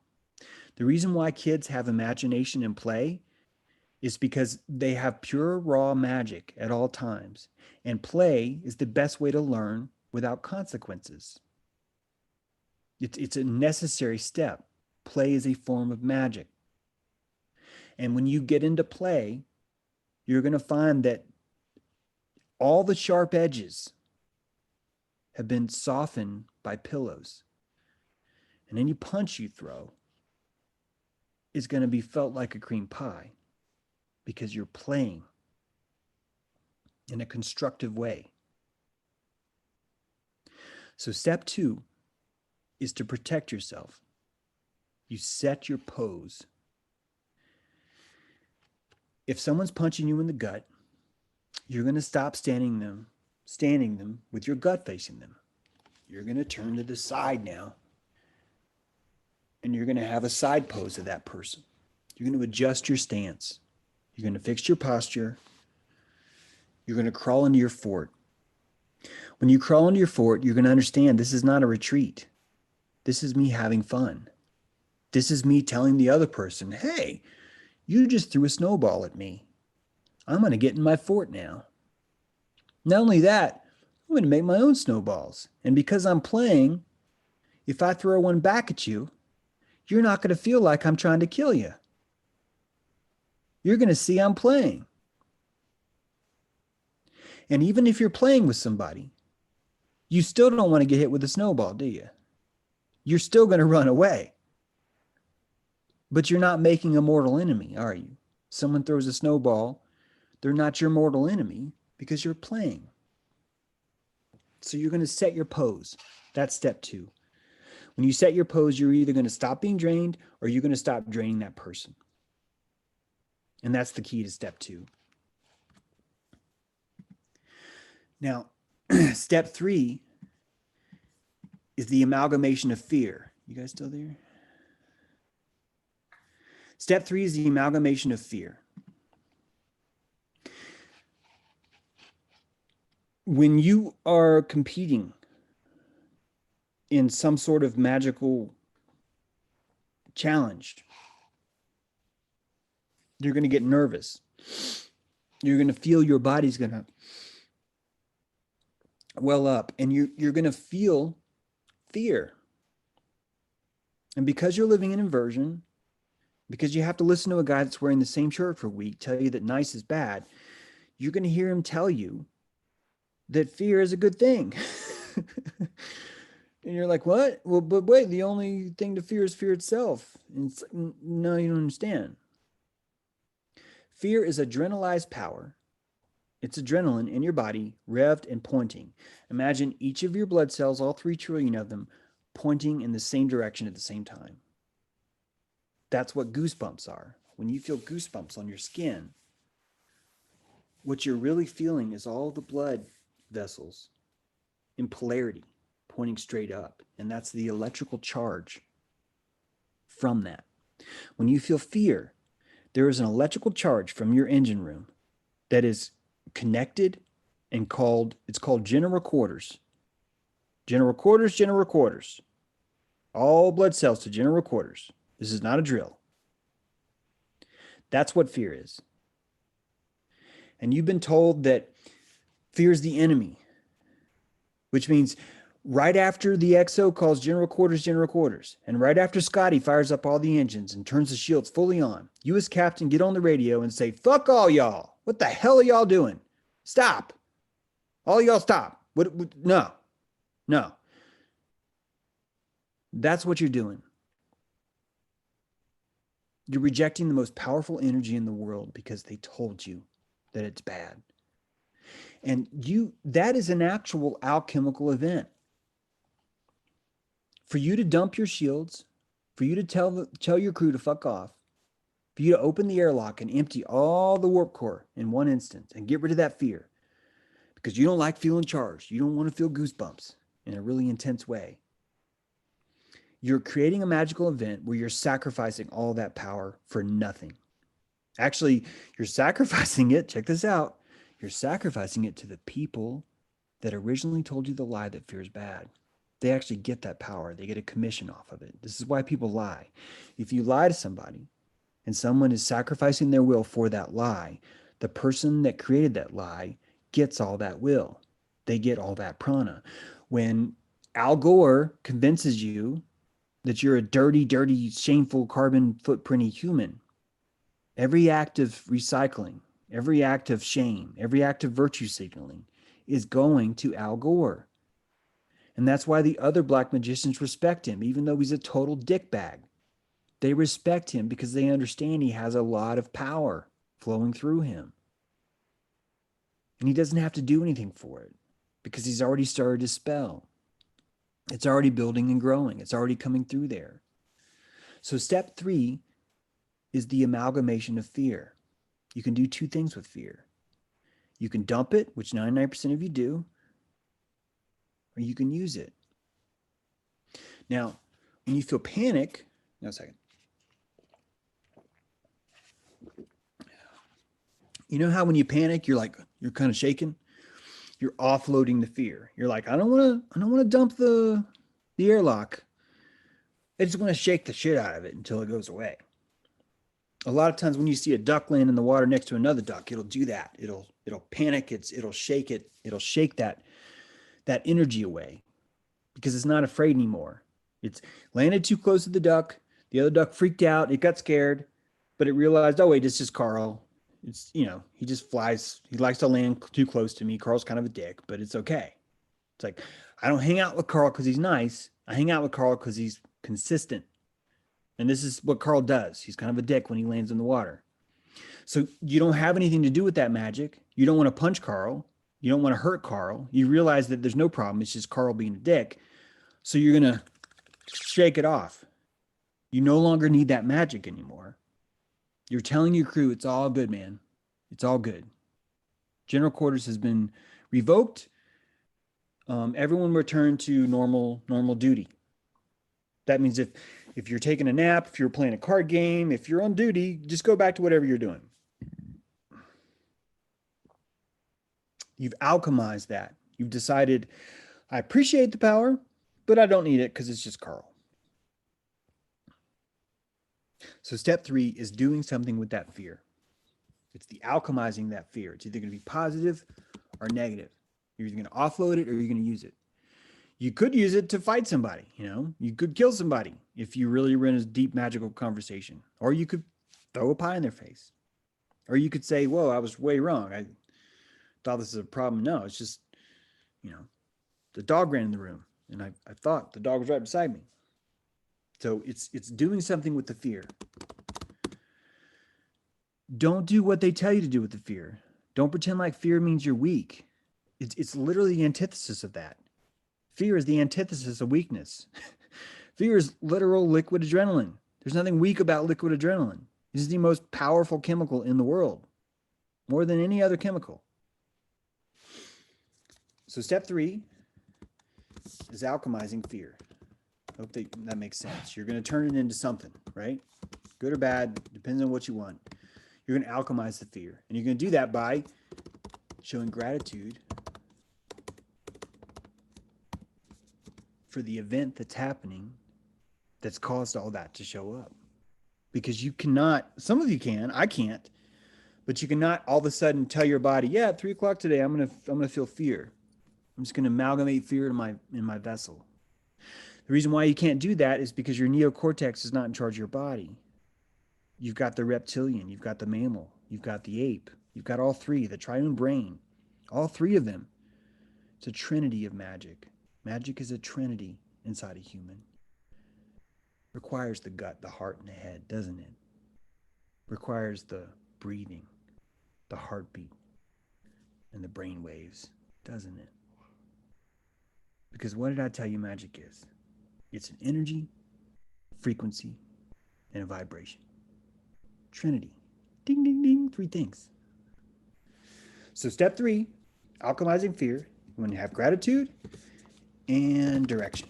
Direction meaning, gratitude, direction, meaning where are you going to send it, right? All right. Step 4. Don't worry, we're almost through. Step 4. This is a biggie. Nice and easy, though. Ownership. We sort of covered that. If you don't own your plasma, someone else will. Which means when you feel fear, treat it as a gift, be grateful, and feel it. Let it flow through your body. Understand that this is what adrenaline feels like. You can move it through your hands. You can feel its presence in your hands. If you get nervous, if you've ever gotten nervous because you're getting ready to speak in front of people, it's a perfect example to recognize, oh my gosh, I've got magic in me. I can feel the fear coursing through my fingers, and I'm getting ready to go on stage and say something. That's a huge, huge gift you have, because it allows you to work on step 4, which is owning it. If you do not own your power, someone else will. That's why they tell you not to own your power, because they want to own that power. That's why step 4 is ownership. I need you to understand that the entire crew, all 3 trillion blood vessels, your spleen, your fucking liver, man, your kidneys, your heart, your lungs, your appendix, your lower intestine, your pineal gland, your retinas. The most amazing, sophisticated technology that you've ever seen is completely dedicated to you. Not your dog, not the president, not a senator, but to you. And if you don't own that power, it's going to go somewhere. The human body is the most sophisticated fighter jet ever invented. And you are the pilot. You're the only one. And most of you have turned it into a street legal fucking golf cart. You've sawed off the wings so you could make it through the drive-thru. You keep cockpits full of cups, right? Fucking fries, Egg McMuffin wrappers, whatever. Napkins. Like, how many fucking napkins are in there, right? Like 60? And that's just the glove box? And behind the seat, in front, it's a mess. Because you've been taught your body's evil and your body's bad. But your body's a fucking fighter jet. And if you were ever to really, really use it, you would understand these cups have to go. I'm doing Mach 7 upside down. I cannot have these cups flying around. Why did I clip my wings? I need to put those wings back on. This thing's really good at flying. I don't need the drive-thru. I can get out. I can walk inside. It's okay. This is all part of ownership. If you don't own your power, someone else will. And if you don't feel like you deserve it, that is how you offload power.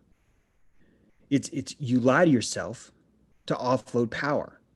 Part of you is afraid to own it. And so the way you get out of owning it is by saying, well, I don't really deserve it. I don't really deserve this power. It's not really mine. That's the same thing as just you're just leaking all over the place. And the whole time you're pretending, oh, I didn't know that happened. No, I accept the power. I accept all the power. What do you mean? No, I just don't deserve it. That's all. Or I'm satanic for having it. Or I'm evil. Or I'm whatever the fuck. You've been given a million excuses that wrap all around you why you shouldn't own your power. And the guy that's wearing the same shirt for a week that tells you nice is bad and tells you all these other things that are back-ass words is telling you it is okay to own your power. Not only is it okay, it is your responsibility. Because if you don't own that, someone's going to do bad shit with it. The person that behind the Scottish Inn drained your gas used it to knock off a liquor store. And that liquor store is owned by a very nice person. And your energy did that because you were nice, because you didn't want to own your power, because you kept your ego nice and low. You're enabling liquor store knockoffs all over. Now, if you object to alcohol, this analogy completely breaks down. But hopefully you get it. The ownership level is actually the neocortex level. On level 4, you're actually now in your mammal. What I mean by that is the fear level. Remember step 3? That is your reptilian level. You are negotiating with your reptile. You're telling your reptile, hey, I know everyone curses you and says that there's reptilians and reptiles are evil. You're saying, I don't believe that. I live in an inversion world. Therefore, if you give me fear, reptile, what I really understand is that you're giving me power. I've just been taught it's fear. That's the reptilian part. That's the inner workings of your brain. It's the mammal brain that owns things. It starts to have ownership of things. Dolphins own territory. Did you know that? Dolphins and porpoises are actually some of the most racist fucking animals on the planet, believe it or not. There is a sense of ownership that comes with that because they own their power. And because their roots have a very pranic distance to them, animals are very, very magical. They require that space. That's why they're so fucking mean to each other. It's a magical ceremony. These guys they got it all figured out. We had it figured out, but the ranchers came. Humans are not the top of the food chain. Psychopaths are. Got to remember that. The evacuated are. So step 4, ownership. That's the mammal. Step 5. Hope you guys are still with me. The last one. Step 5 is the biggie. Step 5 is when you decide it's time to throw the pie. It's time to tell someone, hey, Janet, you are fucking draining the piss out of me. As you're talking, I'm sitting here going, and holy fuck, I'm just leaking prana all over the place. Katie told me, oh God, James, I cannot do that. That sounds so hard. And it is hard. It requires a sacrifice of magic to do that. And the first time you claim, this is actually the step called transform, because you are just like the duck decides, I'm not going to hit Carl. I'm just going to shake it off. You have transmitted or transformed that fear, which is actually power, right? That you're grateful for because you accepted it. You didn't offload it because you stepped in a pose to protect yourself or others. You casted your circle. You follow me? You follow me? All of that because you first recognized the pranic energy that was happening. Can you see how each step builds on top of the other? That's why 5 is the I want to say transist. Guys, I hope you understand what transist is. Transist is not to resist. Okay? Transist is to send on a different signal, to receive a signal and send another. You receive the signal that you're going to go for it, and you send all that magic as a result of that. To transist is to transform, is to initiate, is to invoke, okay? And that's the mammal, that's the human part of this. That's where the human comes in to all this magic, because the human exercises their will in a very specific way. They point it in a direction and say, I'm going to throw a cream pie at Carl, and he's going to laugh. Not only is he going to laugh, he's never going to drain me again because I hit him with a cream pie. And the reptilian in him, next time that he comes up to fucking drain me, he's going to remember, Man, like last week when I was draining James, he fucking hit me with a cream pie. Like in the middle of us talking, all of a sudden he goes, man, Carl, you were draining the fucking piss out of me. That's the cream pie. And because you broke that, because you spent that magic, because you transisted that, you have set a fucking beacon in time and space. And Carl can never not see it. Because when Carl tries to relate to you, he realizes, how much is this going to cost if I want to steal this guy's gasoline? Because if he tries to go to your car, because you're so powerful, you're going to see him. You're going to look out the window of the Scottish Inn and go, hey, what the fuck are you doing in my car? And that's an expensive transaction for him. And that's why I said earlier that people won't even try and mess with you. Because subterraneously, they understand this is dangerous. I need to find someone that has no ego, someone that's selfless, someone that's nice, someone that doesn't feel their own power. That's who I need to go drain. That's the person that's going to go, and they'll do that all fucking day. It's a cheap way to get gasoline. And there's a million of these fuckers around. I can tap all of them if I want. And that's step 5. So notice how you transition from step 1 to step 5. From consciousness, right? 1. I'll put them all in 1. How about that? Recognize, right? That's you're adding consciousness to your magic, okay? That's when you're recognizing that you're being drained or you're draining someone else, okay? 2, protection. That's when you set your pose.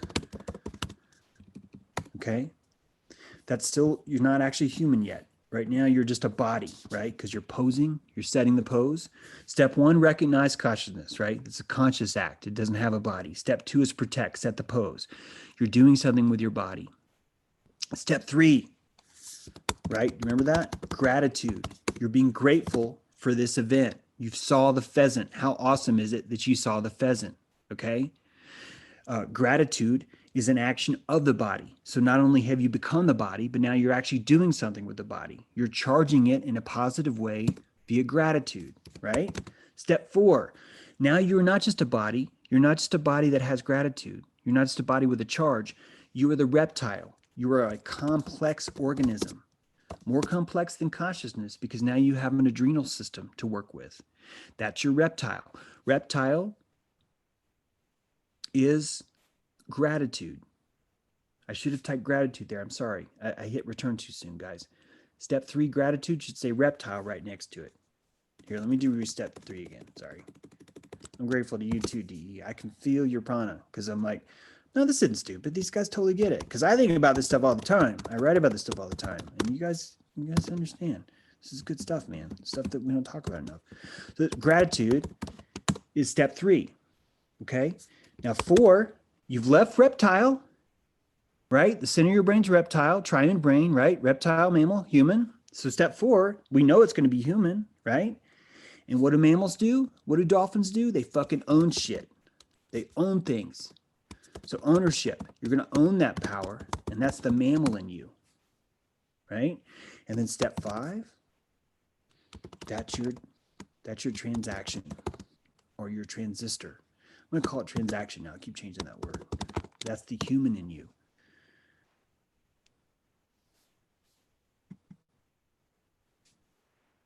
What is a long rifle? Long rifle is a barrel aimed in a direction. That's your will. Long rifle is a lead shot, a piece of lead, which you had to collect. It took a long time. You're going to lose it. You're losing it in this transaction. That's your sacrifice. Then you have powder. Powder is that fear that you think is a bad word. Powder is the pure electrical power. I want you to look at your genitals right now. If your gonads are hanging outside of your body, You were put here on this planet. You were put here to have and move power. That is your fucking job. You're a fucking warrior. You are a man. And the reason why they shame the fuck out of you is because they are terrified of what will happen if you activate all 5 of these steps. The scariest thing in the world to the government is you, is the men out here. You guys are fucking badass warriors, and they know it. That's why they gild the shit out of you every day, or they try. And just like the dandelion in the mall parking lot, you're like, fuck you. I'm still bright yellow. Spray me all you want, motherfucker. I'm still coming back. Call me a weed. Rename me. Pretend like I'm a blight. I will still come back. That's what a man is. A man isn't here to be liked. If a man was here to be liked, a woman wouldn't have to go through so much pain to make you. She makes a fucking warrior. You have to be a warrior. You step out of that Stargate and you do what you were brought here to do. You are a fucking warrior, and the land is your tribe. And we need you right now. I can fucking feel you guys out there right now going, fuck yeah, James. And maybe we'll have a man talk one night where it's just men. It's nothing against women, by the way. I've looked at my gonads. I'm a fucking warrior. So I'm going to understand that part of it. So I'm going to talk about that part of it. Boobs are great. I fucking love boobs. They're great. But I have gonads. And they're outside my body, I should say. I have exterior gonads. I've just told you the 5 steps of magic. And I told you that after I told you what 5G is and where it's coming. I want you to be afraid of 5G. I want you to be afraid of blockchain. And I want you to realize this is a fucking gift. What's happening around us is a gift. Because it's going to make you afraid. And you're going to get to alchemize that any way you want. And I need you to be a man with me. I do not have enough magic to do this alone. And every tribal mother in here is pouring her energy into us. They're pouring their energy into you, not the government. Every woman in this chat room wants men, not government.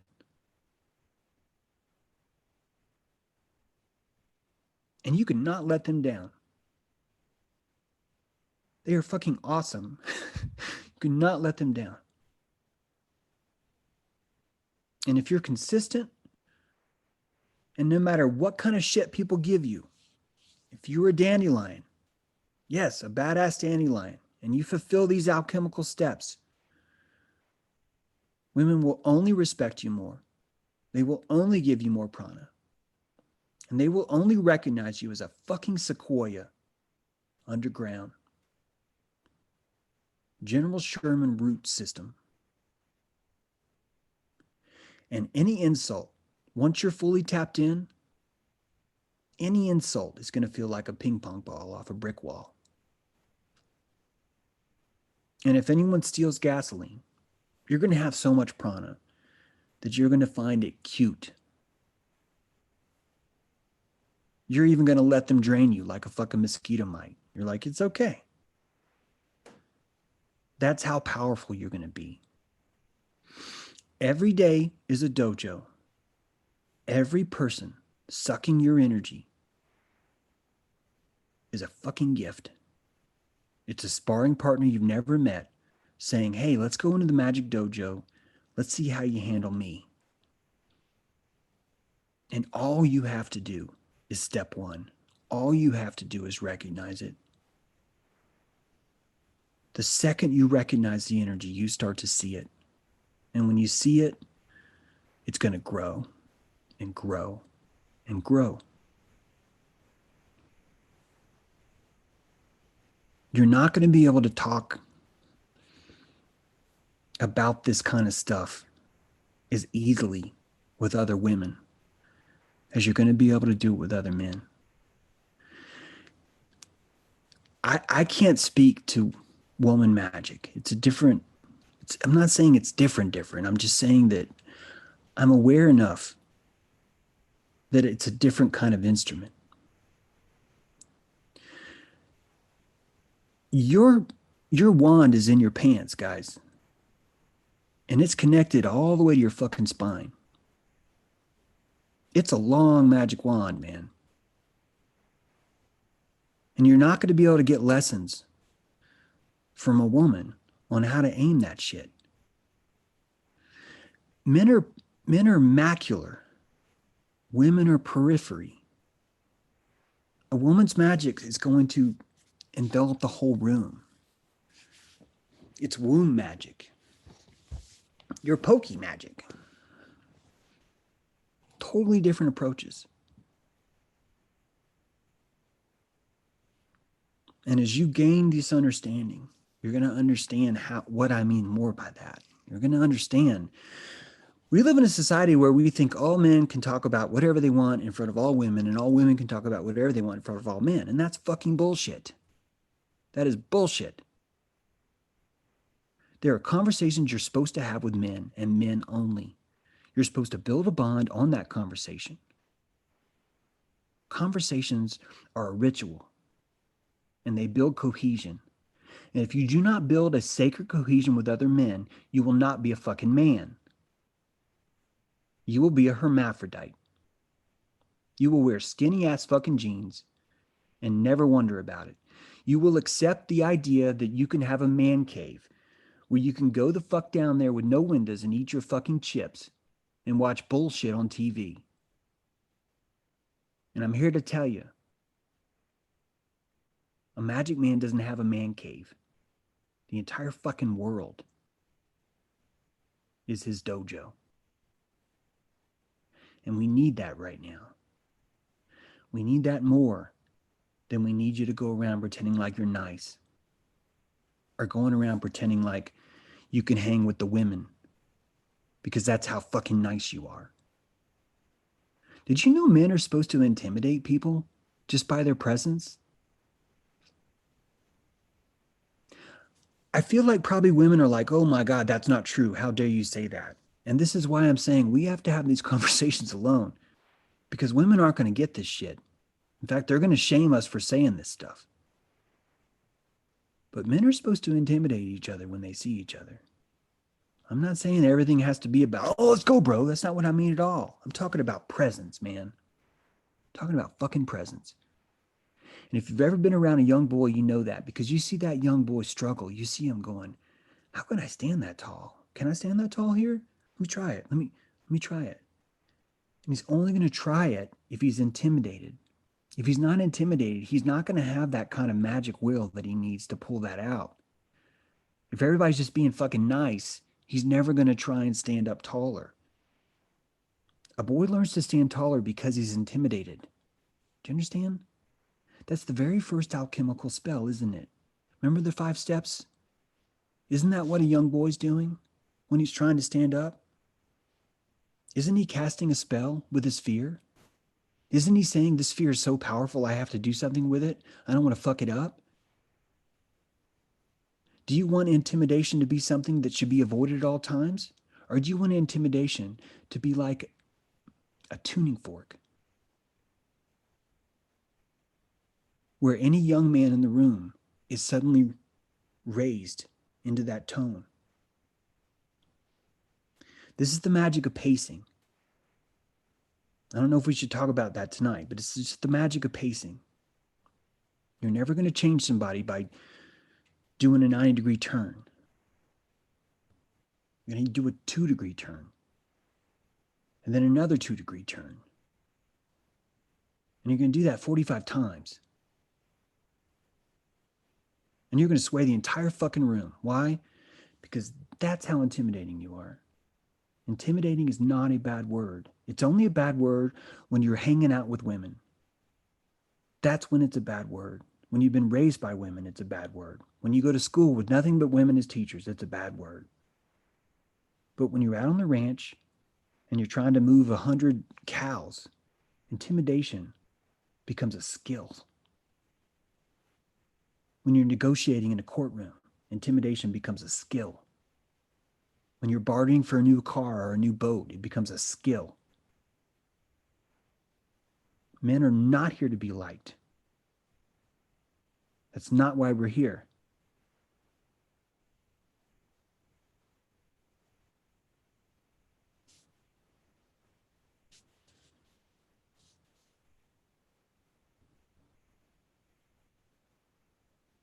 We have so much to do. I think I'm going to sign off now. Thank you for being here.